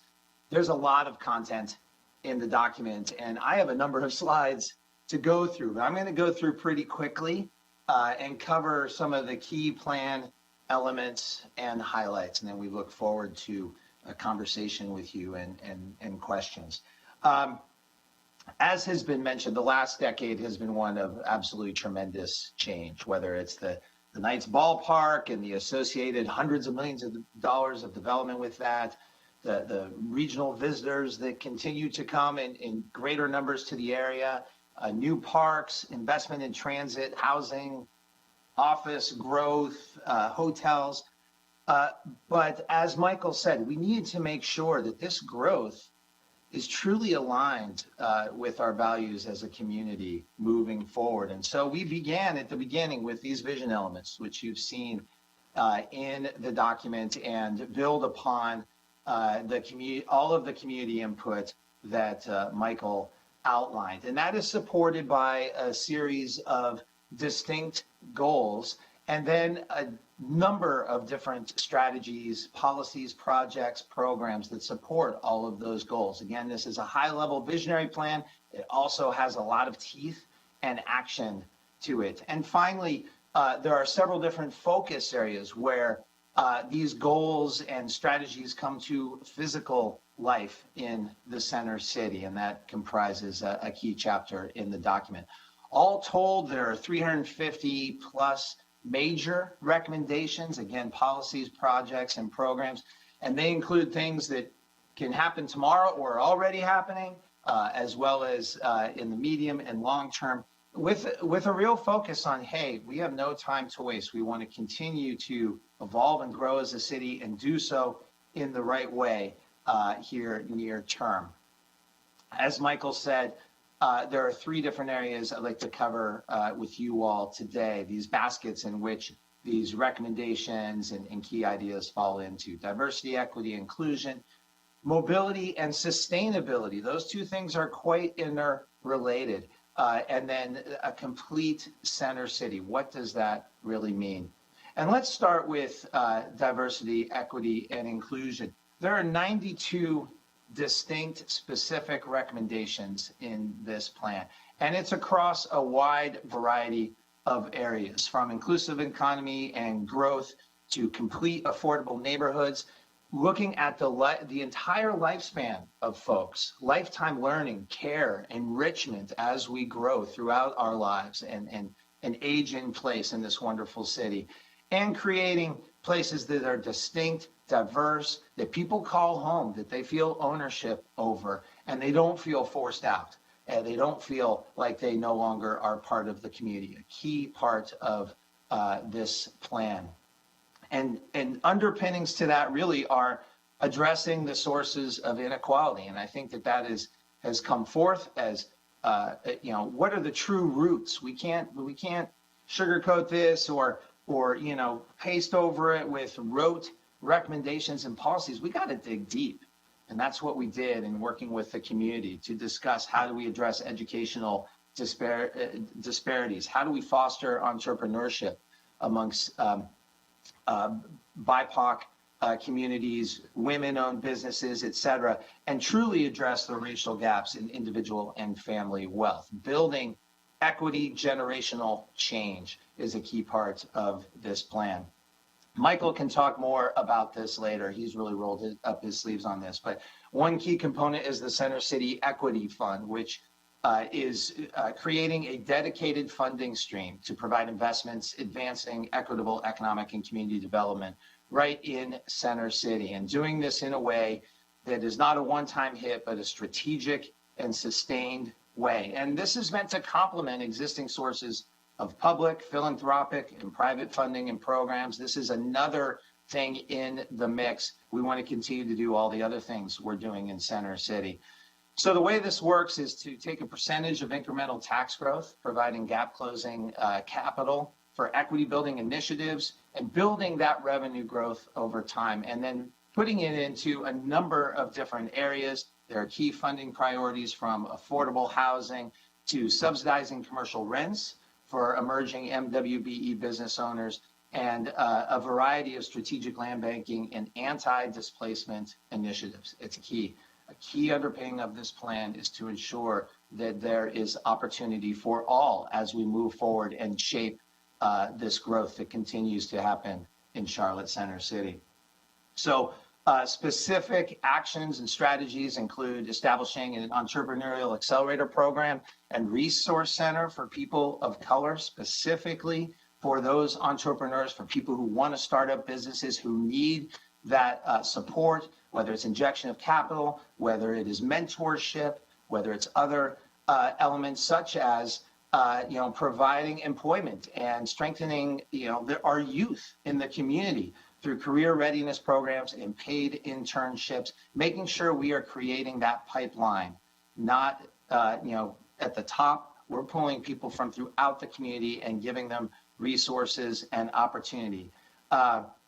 Access to capital and equity building. There are a number of different programs that are recommended as strategies in this plan. And importantly, we have to look at the whole person. We have to look at the whole family. We have to look at the whole community. And we can create some of these pathways, but if we're not providing affordable, accessible daycare, childcare facilities, and programs so that people can balance all of these things in their lives, then we are not going to achieve what we want to achieve as a community. This is critical to look at everybody as a whole together. Now, this is an important part of the plan, and it goes back to really, let's face it, horrible and deep impacts in this community with respect to Brooklyn, with respect to the tearing down of a neighborhood, a whole community, livelihoods. And we all know the story there that happened during urban renewal. And there was an unfulfilled promise to this day about Second Ward High School that, we're going to recreate this community. We're going to give you a high school, and that never happened. And we want to, this is the time, this decade is the time to do it, to bring forth a new urban model high school that will have a unique curriculum addressing social disparities in line with business needs and partnerships right in the Second Ward. Whether it's part of the Brooklyn Village development or adjacent, we want to go back to this historic area and invest and make sure that students from throughout the community can have an opportunity here. And so we do see a number of components that can be a part of this. This is not going to be your typical high school. We want to really make this incredible. And these are just some of the conceptual elements where we could see this is not a site plan, it's not architecture or anything like that. This is a concept about the types of things in a mixed format, mixed use type campus facility where there would be classrooms and green roofs and medium density housing for students and or faculty and staff so they can come and be on site and they can go to that internship in Uptown just down the block. They can have those pathways for vocational and professional development, and that programs here would be targeted toward getting into the workforce and again building that equity and growth and really generational change. Question, sorry, can you go back to that slide and just where is this oriented? Like, yeah, and I apologize, Mr. Winston. This is not in any one location. This is not at the corner of this street and that street. This is to present the idea that we see a campus like high school where a number of different components would come together to create a really interesting dynamic in an urban setting. Again, that would include, as you see on the right, perhaps housing for students. There could be, demonstration areas, gardens, things that are out on the streets in the outdoor environment.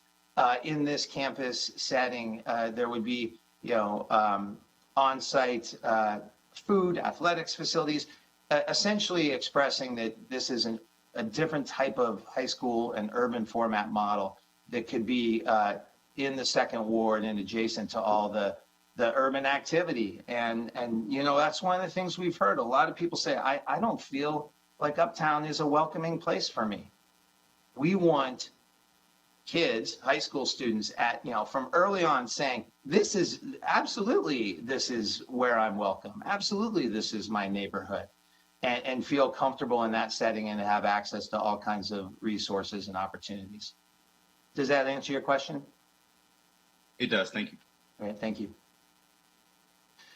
Michael mentioned an international destination, both for people coming to emigrate and live in the community, but also people coming from around the country and around the world. And we have been investing in those types of spaces and new parks and new recreational facilities, new stadiums, those sorts of things. But importantly, we need to make sure in the mix in Uptown and in Center City that you don't have to spend money to go to a football game, which a lot of people can't afford, to have an experience in downtown with your family. We want to ensure that there are free and affordable family-friendly events and experiences, and that existing parks and public spaces have creative design, surprising things going on, so that whether you live right in Center City or you come from the outside, that there's always something happening that you feel comfortable in and is exciting, accessible, offers you growth and the ability to experience the urban environment. A lot has happened with during the COVID era here, where we've shut down streets, not only in Center City, but across the country, and we've activated these open spaces and sidewalks and outdoor dining and festivals and things because we have not been able to congregate indoors. We think there's a lot to being able to continue that, to create an environment where the streets are alive with activity and that everybody can participate in this dynamic urban setting. And we think there's room for new parks and open spaces and trails. There are a lot of strategies in this plan to create new parks. Some of them are larger ones. We'll talk about one in just a minute. Others are in smaller formats. You don't need a lot of space to do yoga underneath the track area or the overpass, or to put in an urban garden in a neighborhood. These are things that we want to definitely push in the coming years. Speaking of that large-scale park opportunity, the Norfolk Southern Rail Yard in the north end, as we all know, there's a group working on the idea right now called Queens Park.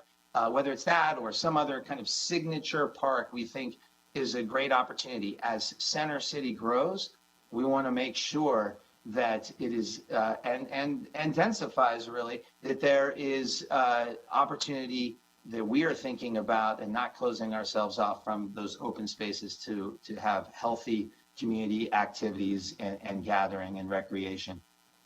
And then along these lines, one of the big ideas is a South End gateway here. We've talked a lot over previous years about the loop and how it cuts off a number of Center City neighborhoods from Uptown, and Uptown from Center City neighborhoods, and other neighborhoods from each other.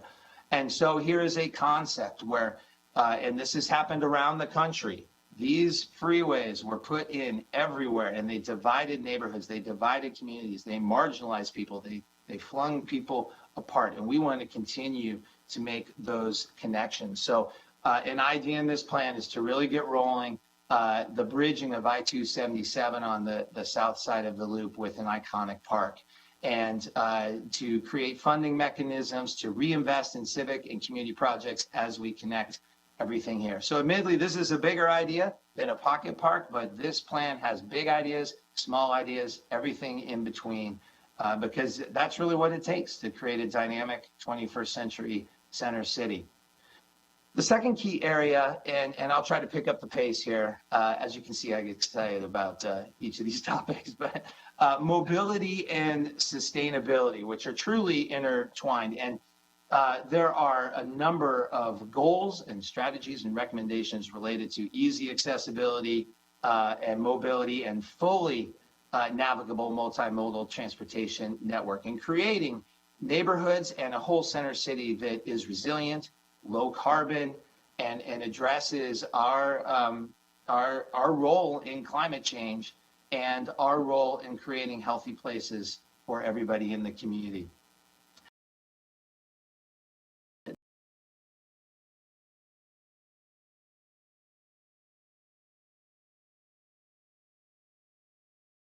There's more work to do. There's more alignment.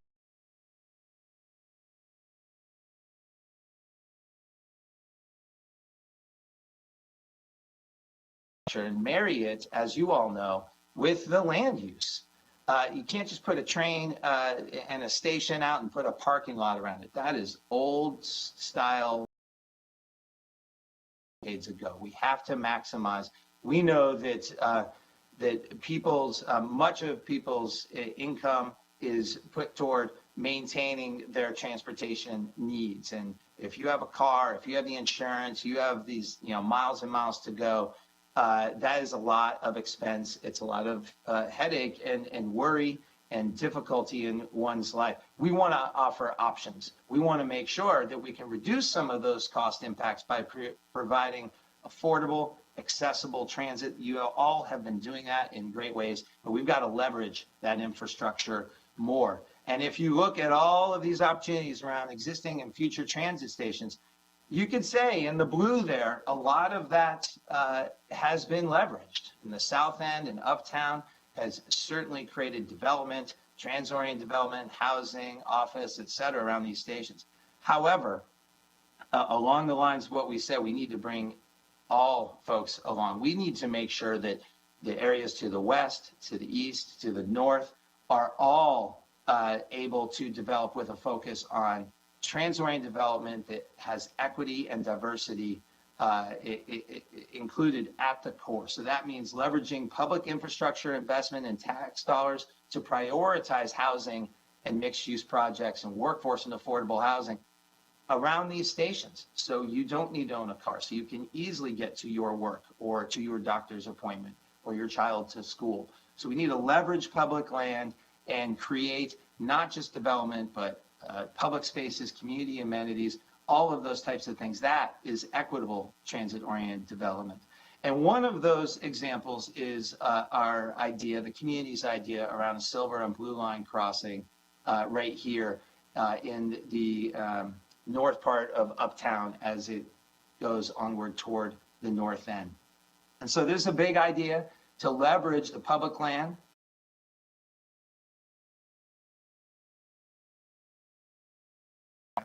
and so there's opportunity for housing, there's opportunity to create a new employment center and really start to provide that growth and spread it out toward the north end and improve those connections to the north end. And so this will involve multi-party. We need the public sector, we need the private sector to come together to redevelop, for example, the Hal Marshall site and continued conversations with the county. We've been talking with them for a long time.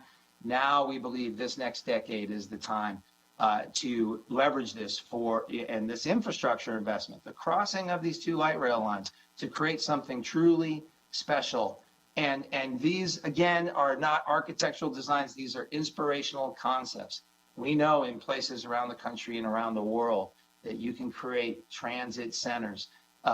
Like the Gateway, this is another idea where we don't let go the opportunity of two major crossings where amenities, there can be access to food and to housing and entertainment or office above a transit station, where these two come together in a true denser form here in Center City. So you see here, as we all know, the north end of Uptown is replete with a lot of parking lots. It's difficult to fjord. It's difficult to go from north to south or even east to west here.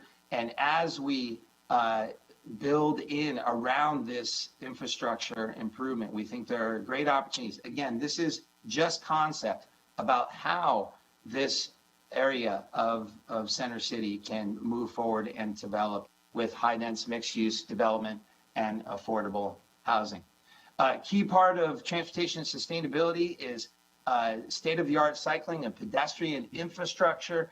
I really want to applaud the Uptown Cycle Link program and network. There have been infrastructure improvements that have been made. There are more connections to be made, again, so that we can take focus off of the automobile and really balance it more with these other modes of transportation. That is cutting-edge 21st century planning that we need to continue to do and as we move forward in Center City.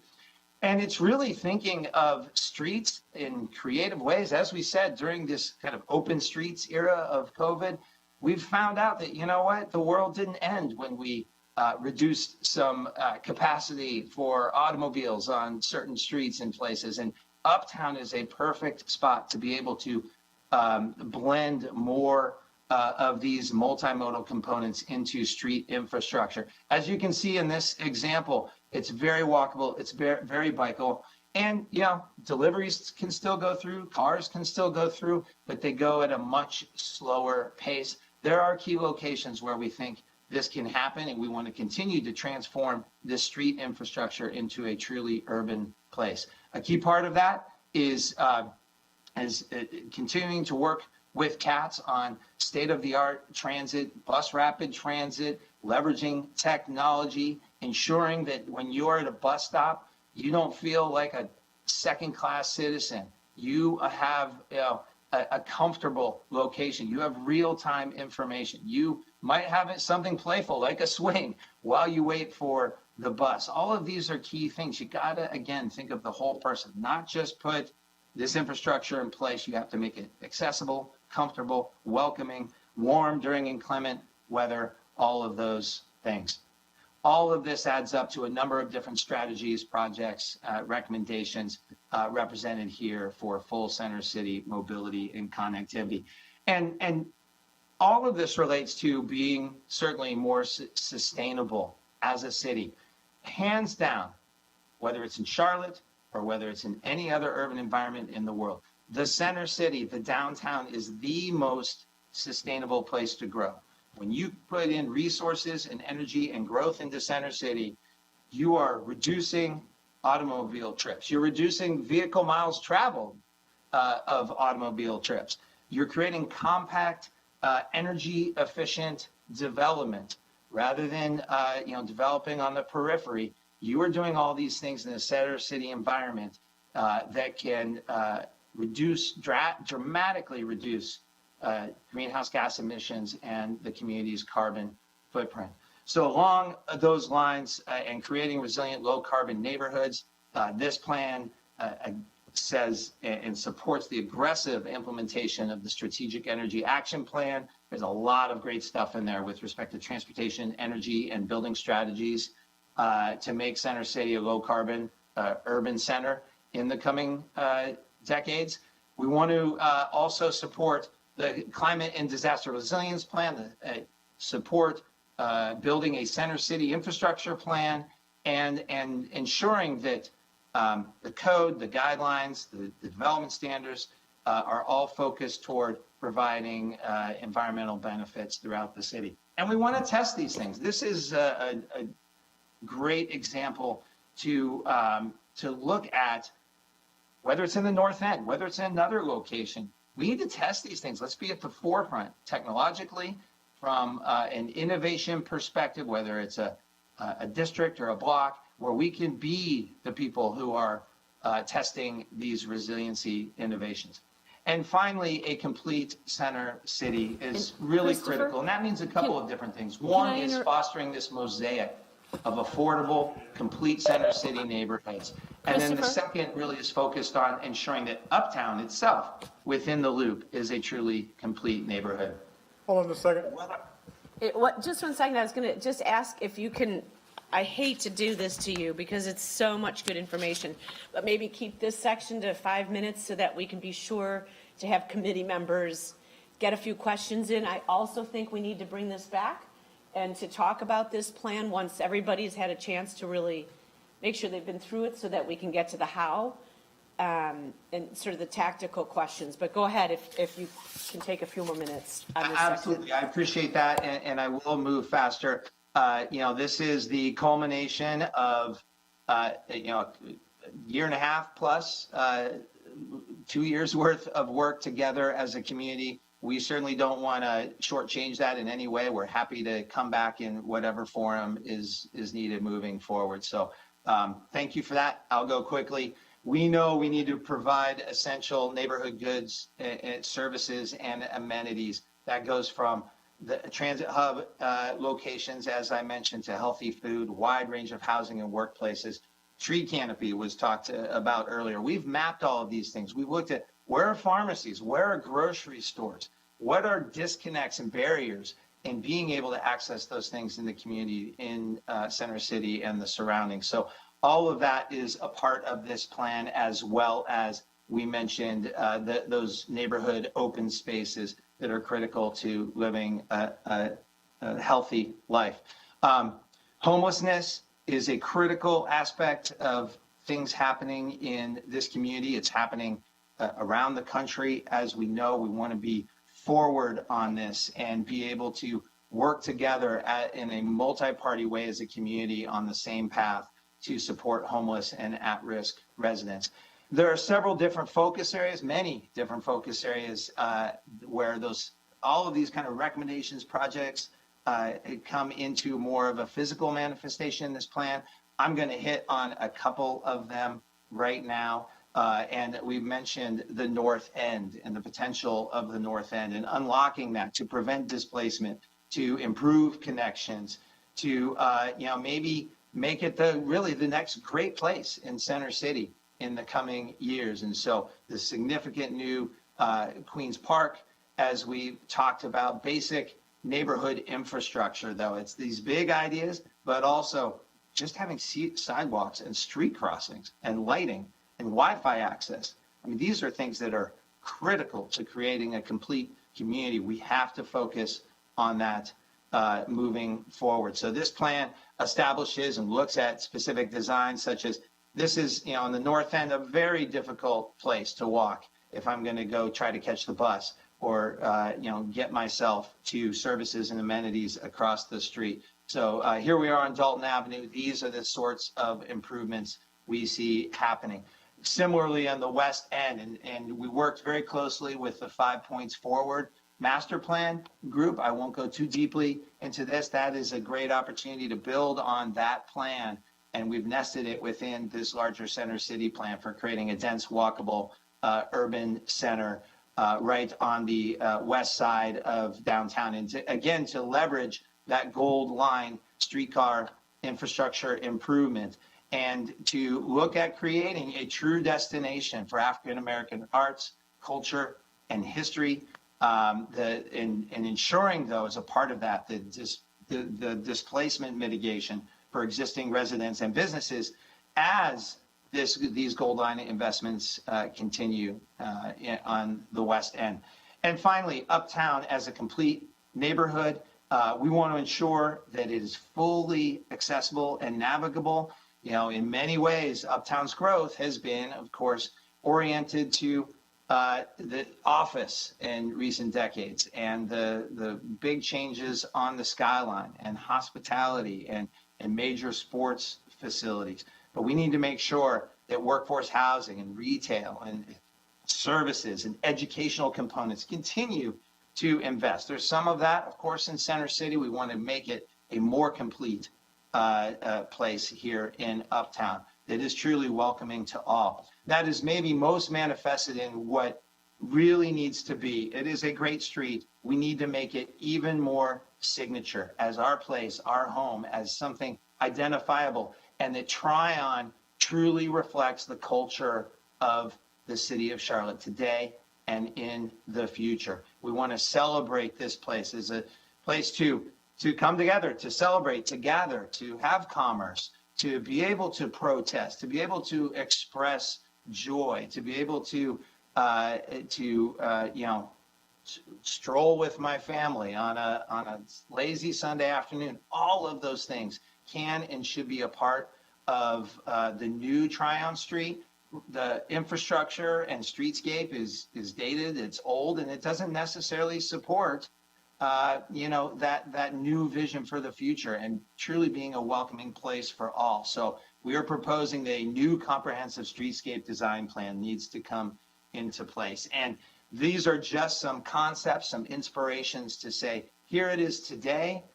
What kind of place can it be in the future? Can there be more flexibility on the street? Can we brand and promote Tryon as a multicultural corridor and truly engage the community and go deeper as to what they would want and how the street could be flexible and alive and expressive of who we are as a city? So these are three of the major components where everything kind of fits into those three headline areas. As I said, there's a lot of detail in this document that we're happy to go into further detail on, whether it's today or at a future session. Ultimately, this is a holistic visionary strategy to guide growth and change, and to support, as we said, opportunity for everybody in the community.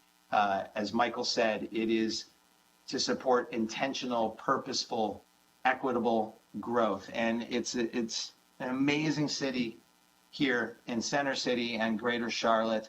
There are all kinds of things we're catching in the world here, and there may be road bumps, but I do believe that as great of a place as Charlotte is, its best days are ahead, and this is part of the blueprint for that moving forward. Thank you.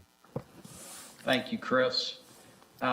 If we could go forward a couple slides and skip the video, please. Thank you. So just quickly, before I hand it back to you, Madam Chair, we've gotten a lot of great comments.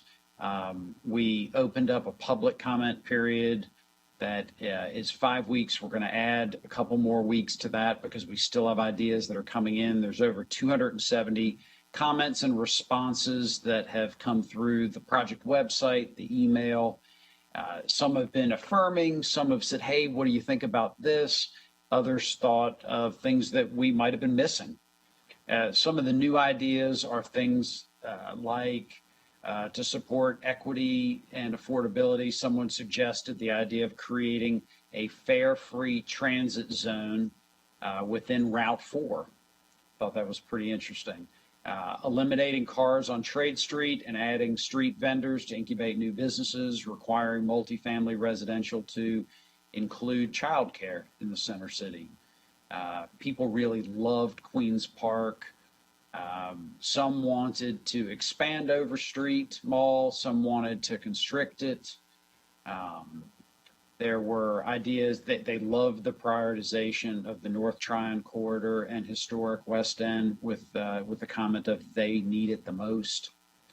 And then there are open items that we look forward to having deep discussions about, things, bold ideas like limiting the building of new parking structures. The fact that the plan does not acknowledge the urban heat island effect that Uptown can have because of all of the concrete and impervious surface. We expect and hope to continue to receive more feedback. We're glad to be extending it until September 13th to continue to get comments. And on this next slide, you'll see, as we look ahead to adoption, just the way that we're going to be moving from there. I'll stop there, and Taiwo and Chris and I and Grant and Cheryl Myers look forward to your questions. Thank you, Michael, and thank you, Chris. Really a very grand, comprehensive vision for the Uptown community and the surrounding neighborhoods. I think and I'm sorry that we took so much time away from you, because it's really important. And while we acknowledge that this is a vision, the next step really has to be where council members can, again, everybody go through this document. I'd like to find a time to bring you back that we can then get to the nuts and bolts. I have a lot of questions about how you're operating with other bodies. Second Ward High School, are you talking to Atrium? Are you talking to the county, the school district? Queen City Park, I believe Katz is buying that land for a maintenance facility. So I have some concerns as to how we move forward with some of these big ideas. But I want to, and I'm looking at the timeline, and I'll work with Taiwo and you all on this, but we've got to find another opportunity for council members to come back and really dig into this and ask how it gets done, or what gets prioritized. Obviously, not everything's going to get done, but how do we prioritize certain things in this plan?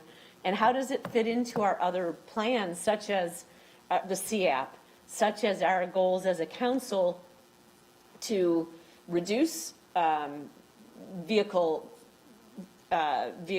congestion and people driving uptown, And so, there's a lot of questions that we have, but I'm going to just go to committee members. And I think I saw Mr. Driggs first, then Mr. Eggleston, and then Mr. Winston had questions. So I'll go ahead with you, Mr. Driggs.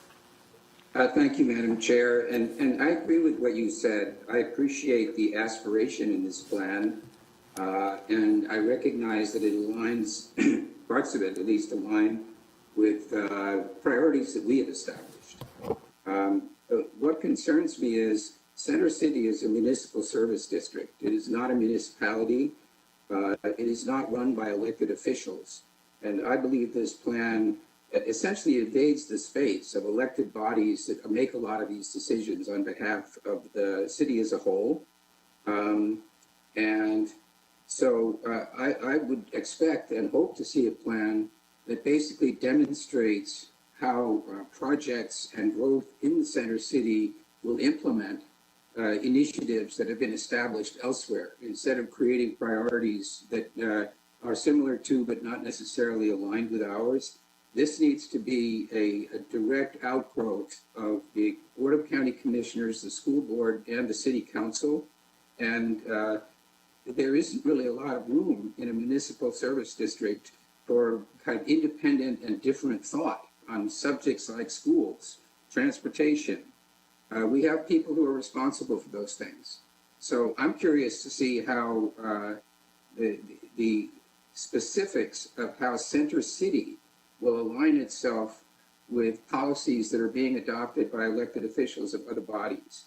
And I hope that the plan will kind of adjust. I don't think it needs to be that big a change, but I just don't want to see a lot of statements about policies that we haven't established being made from this source.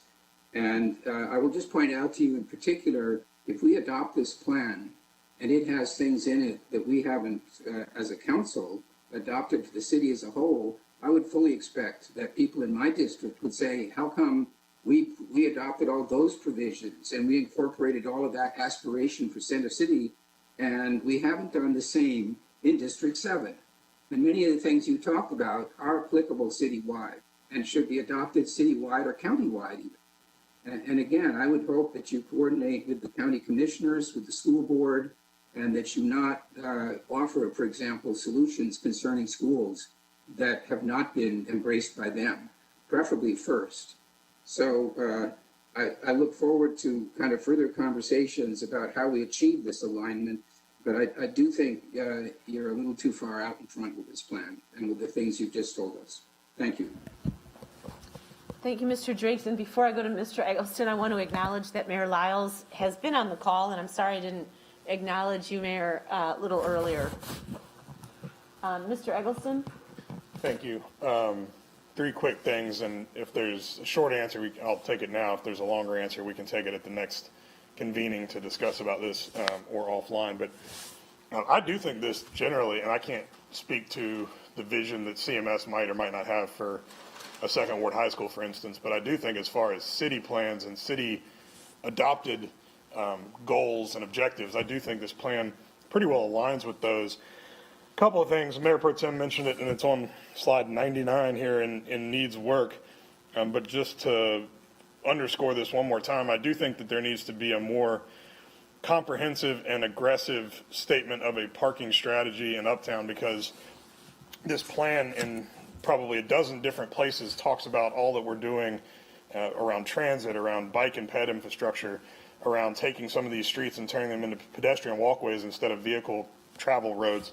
And yet I don't think it does a good enough job of saying how we intend to make parking less plentiful, accessible, affordable, whatever it is that we need to do to encourage use of those alternative options. As long as parking is as cheap, easy to find, and plentiful as it is today, a lot of those other things will be underutilized because people know how easy it will be for them to park their car, and they'll drive uptown by themselves to do so. So I'm glad to see that in the needs work thing. I hope that gets fleshed out more, and that we take a stance on that. Not that there will be no parking in Uptown, but that we need to move towards a less car-centric Uptown. As we've been sitting here, Charlotte Shout has been postponed to 2022. And I think that underscores one of the other points that I wanted to make, which is around, I think we need to have more contingency planning in this plan. I don't think we know what the future of Uptown workplace life looks like. I don't think we know when, we originally thought that Labor Day was going to be when we flipped the switch back on and Uptown came back to life and came back online. Well, many companies had already started to postpone those plans, and now we're starting to see large events like Charlotte Shout be canceled or postponed. So I do think that we've got to consider what it might look like if a year from now companies decide that they're going to do 50% work from home strategies or whatever it is that we consult with them on, and know that undoubtedly they're making contingency plans. I think we need to talk with them about those and incorporate those into contingency plans that we have for what Uptown might look like and how it might change based on how people work moving forward, and whether that's entirely in an office uptown, or if that's a hybrid strategy, or if it's work from home. And my third and final point is, I think a 102-page presentation that doesn't make any mention of the elephant in the room of the epicenter right now is missing the mark, because we've got the Gold Line is coming online in a matter of days, and at the confluence of the streetcar, the light rail, our bus system, as far as our transit center goes, and the Hornets Arena, we've got 3 very nice hotels sitting on the rotting corpse of a shopping mall. And there was an article in the last couple of days that talked about the threat to utility cutoffs at the epicenter due to lack of payment. So I know we've had this conversation before, but for something that central to our central business district having a very uncertain future, I think is going to be a big part of how Uptown continues to grow and thrive or not. And so I do think there needs to be a bigger conversation around what that looks like, because right now that is an underutilization of a very prime piece of real estate. Thank you, Greg. Mayor Pro Tem, do you want any answers to any questions at this time, or do you want us to just take notes? I'll take short answers, ma'am. Mr. Eggleston would like an answer to that question. Thank you. Absolutely.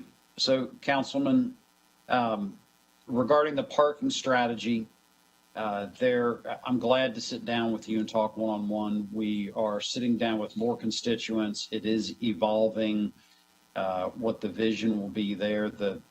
The balance that we're trying to strike is something that comments about continuing our thinking about parking as we mature our transit system, so that they move together. But I know this is something that you and our chair have great passion about, so would love to talk more about. Thank you for the feedback on the epicenter. There is a focus area that is a part of, and that's something that we can build out further. And regarding contingency planning, I think that is very near-term planning that we need to be doing, because this is our central business district, and it's something that we rely on hugely. Grant or Taiwo, anything you would add to that? No, thank you, Michael. And Michael, I'd say maybe we take the opportunity to have a few council members sit down on that topic, because as you and I have had those conversations, and there's a number of us that have concerns about parking uptown and going hand in hand with our goal to make our city a more public transit friendly community, especially uptown. So maybe we can get more than one of us at the table and have that conversation. That sounds great. And the only thing that I would offer to Councilman Driggs is just a reminder that this plan is not MSD related plan. This is not Center City Partners plan. This is a partnership between the city, the county, and Center City Partners, and it's intended to be at the vision level. And we are not looking to set policy for our elected bodies. We know where that lies. We're trying to have a really good process in support of your leadership. And that when we get things wrong, we want that feedback. We want to reshape this because we've got this great legacy of doing these kinds of plans every 10 years, all the way back to 1966. It served our community well. So we're not intending to direct policy, but to inspire and have this kind of conversation. So thank you. Thank you. Mr. Winston? Thank you. I got a couple questions on this. The last comment kind of segues into it. The first question, I guess it would be directed at Ty and Michael. You know, between Center City Partners, the City of Charlotte, and the county, we know that this is probably going to be one of the most, probably the most well-funded and well-organized kind of neighborhood groups, as you will, to deal with a small area plan. Even and in the fact that this plan was able to be worked on in concert with the comprehensive plan process. That says something, you know, about how well resourced this is, that it could get checked off by a brand new plan. How can Charlotte Center City Partners, the county and the city actually work with other community members, other community groups to help guide through that small area plan process? You know, to utilize the lessons that have been learned, because I think that's going to be important moving forward. Michael, maybe I can start, and I'll be quick. So there are two similar plans going on right now. One is for Center City, the other is University City. And so those will be good models for our community area plans, and we're going to leverage what we are learning from this process. They will be a little different because that will be less business areas and mostly residential and parks and all of that. But there's a lot of aspects here that will be reflected in that. And I think that kind of answers some of Councilmember Drick's concern as well, with regards to there will be some lessons we learned from these two plans for University City and Center City, that places like Valentine, we can leverage some of those resources and experiences. But again, those will be different because they're mostly residential, neighborhood centers, and all of that. So we're going to see that as we move into the community area planning effort. Yes, with great privilege comes great responsibility. So I'm glad we're looking forward to figuring out how to do that. For the public out there, just a reminder that plans guide how we will or might deal with the effects of future growth. So what is the goal of this Center City plan regarding dealing with growth around investments around pedestrian-centric growth versus investments in transit-centric growth, and balancing that with investments in personal vehicular growth? Those are three different types of growth strategies, and I wonder how the plan kind of balances those. I don't necessarily see a clear kind of example of saying which way we're going to go in certain areas. I think there are some things, and I think Mayor Pro Tem and Mr. Eccleston, brought this up, that I think we can learn anecdotally, for instance, from TOD zoning, which isn't necessarily specifically applied in the most dense urban cores of our city. But, while we have removed parking minimums in those areas, anecdotally speaking, I don't necessarily see a move away from the development of large parking structures, for instance, around station areas as we go out of the uptown area and along those TOD zones. So what are we learning anecdotally about how we, again, balance those three types of investments for future growth, i.e. pedestrian-centric, transit-centric, and personal vehicular-centric growth strategies?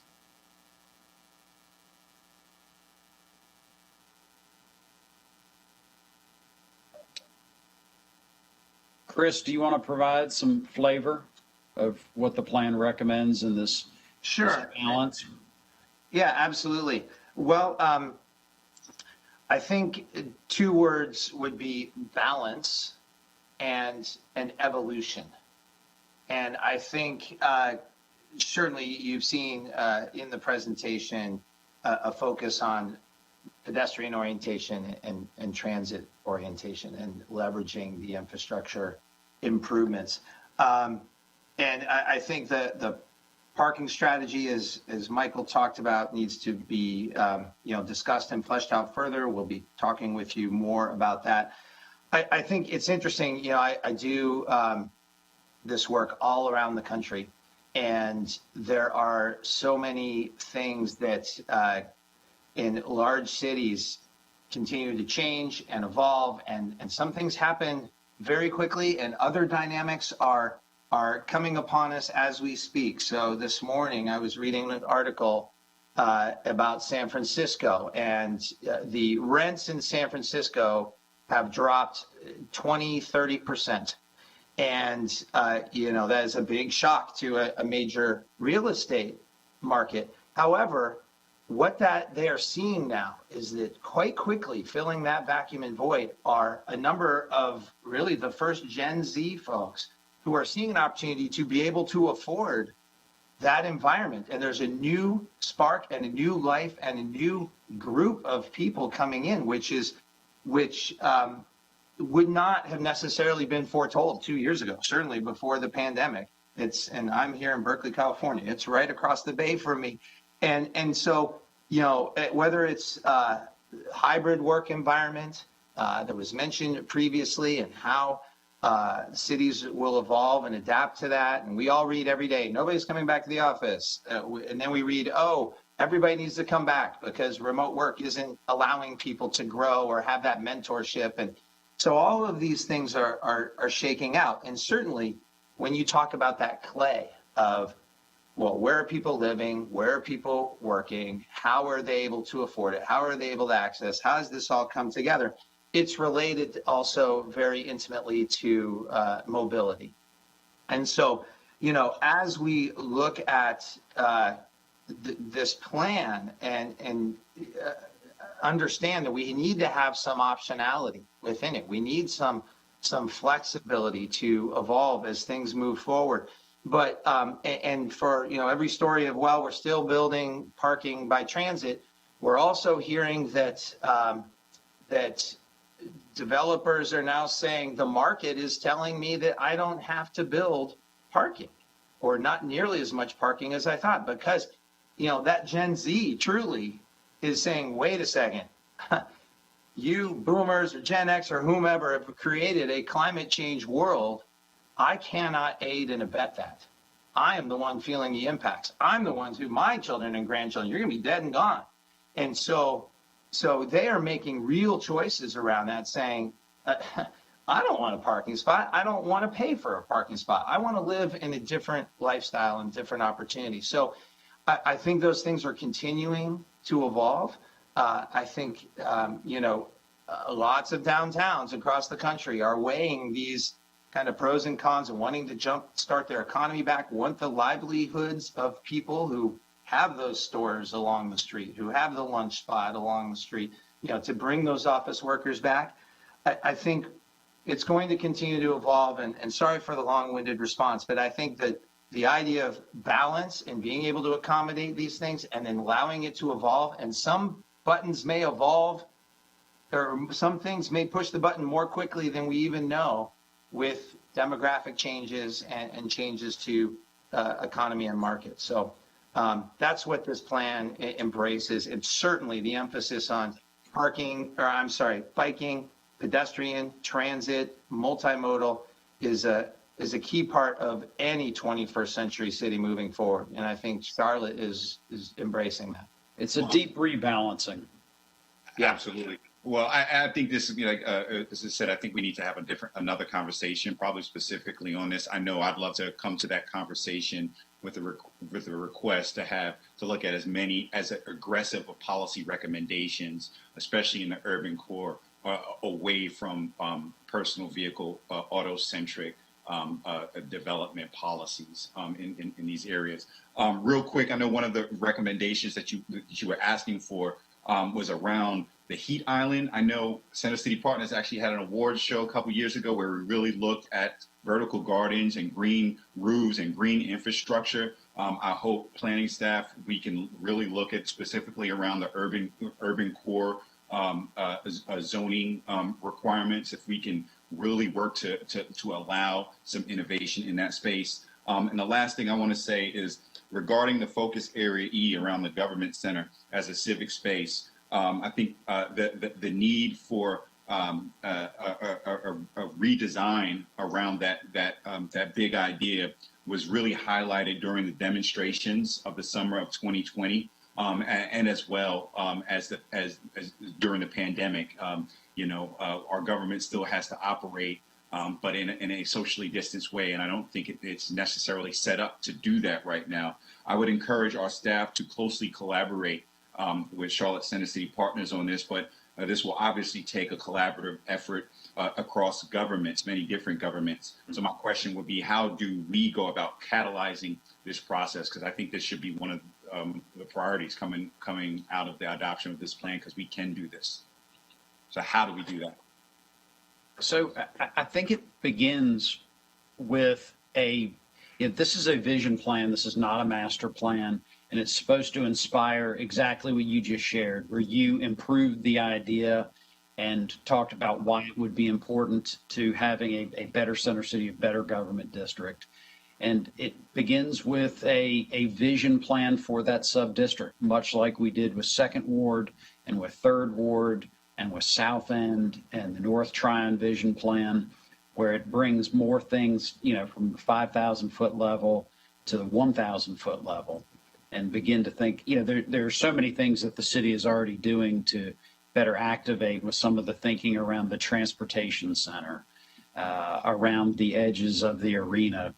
But you're right now, the fact that so much of our government center workforce are walking up to Tryon Street to be able to get the amenities that they want, and that there's not as much of a residential core there's a big opportunity, all around the investment we've made in the streetcar and Gold Line. Yeah, and I'm done. I would say also just the operation of government. For instance, me and Mr. Bakari have worked with a DA Merriweather, and part of the issues that they're facing are just they're in this old building and they have to keep records, and the way it's set up just slows the process. So overall, I think we could really give a better product to our constituents if we think about the design and how that interacts with our citizens and constituents that depend on it. So looking forward to that conversation. Thank you very much. Thank you. Thanks, everybody. Michael and Christopher, again, thank you for the presentation, the 2 years of hard work. We'll make sure that to be fair to you and to all the work that has been done, we will have another opportunity to have council members really dig in with some of their questions in order to take it to the next step. So with that, we don't have anything else. I think I can take a motion to adjourn. So moved. Okay. All in favor? Go ahead and turn your cameras off. Thanks, everybody.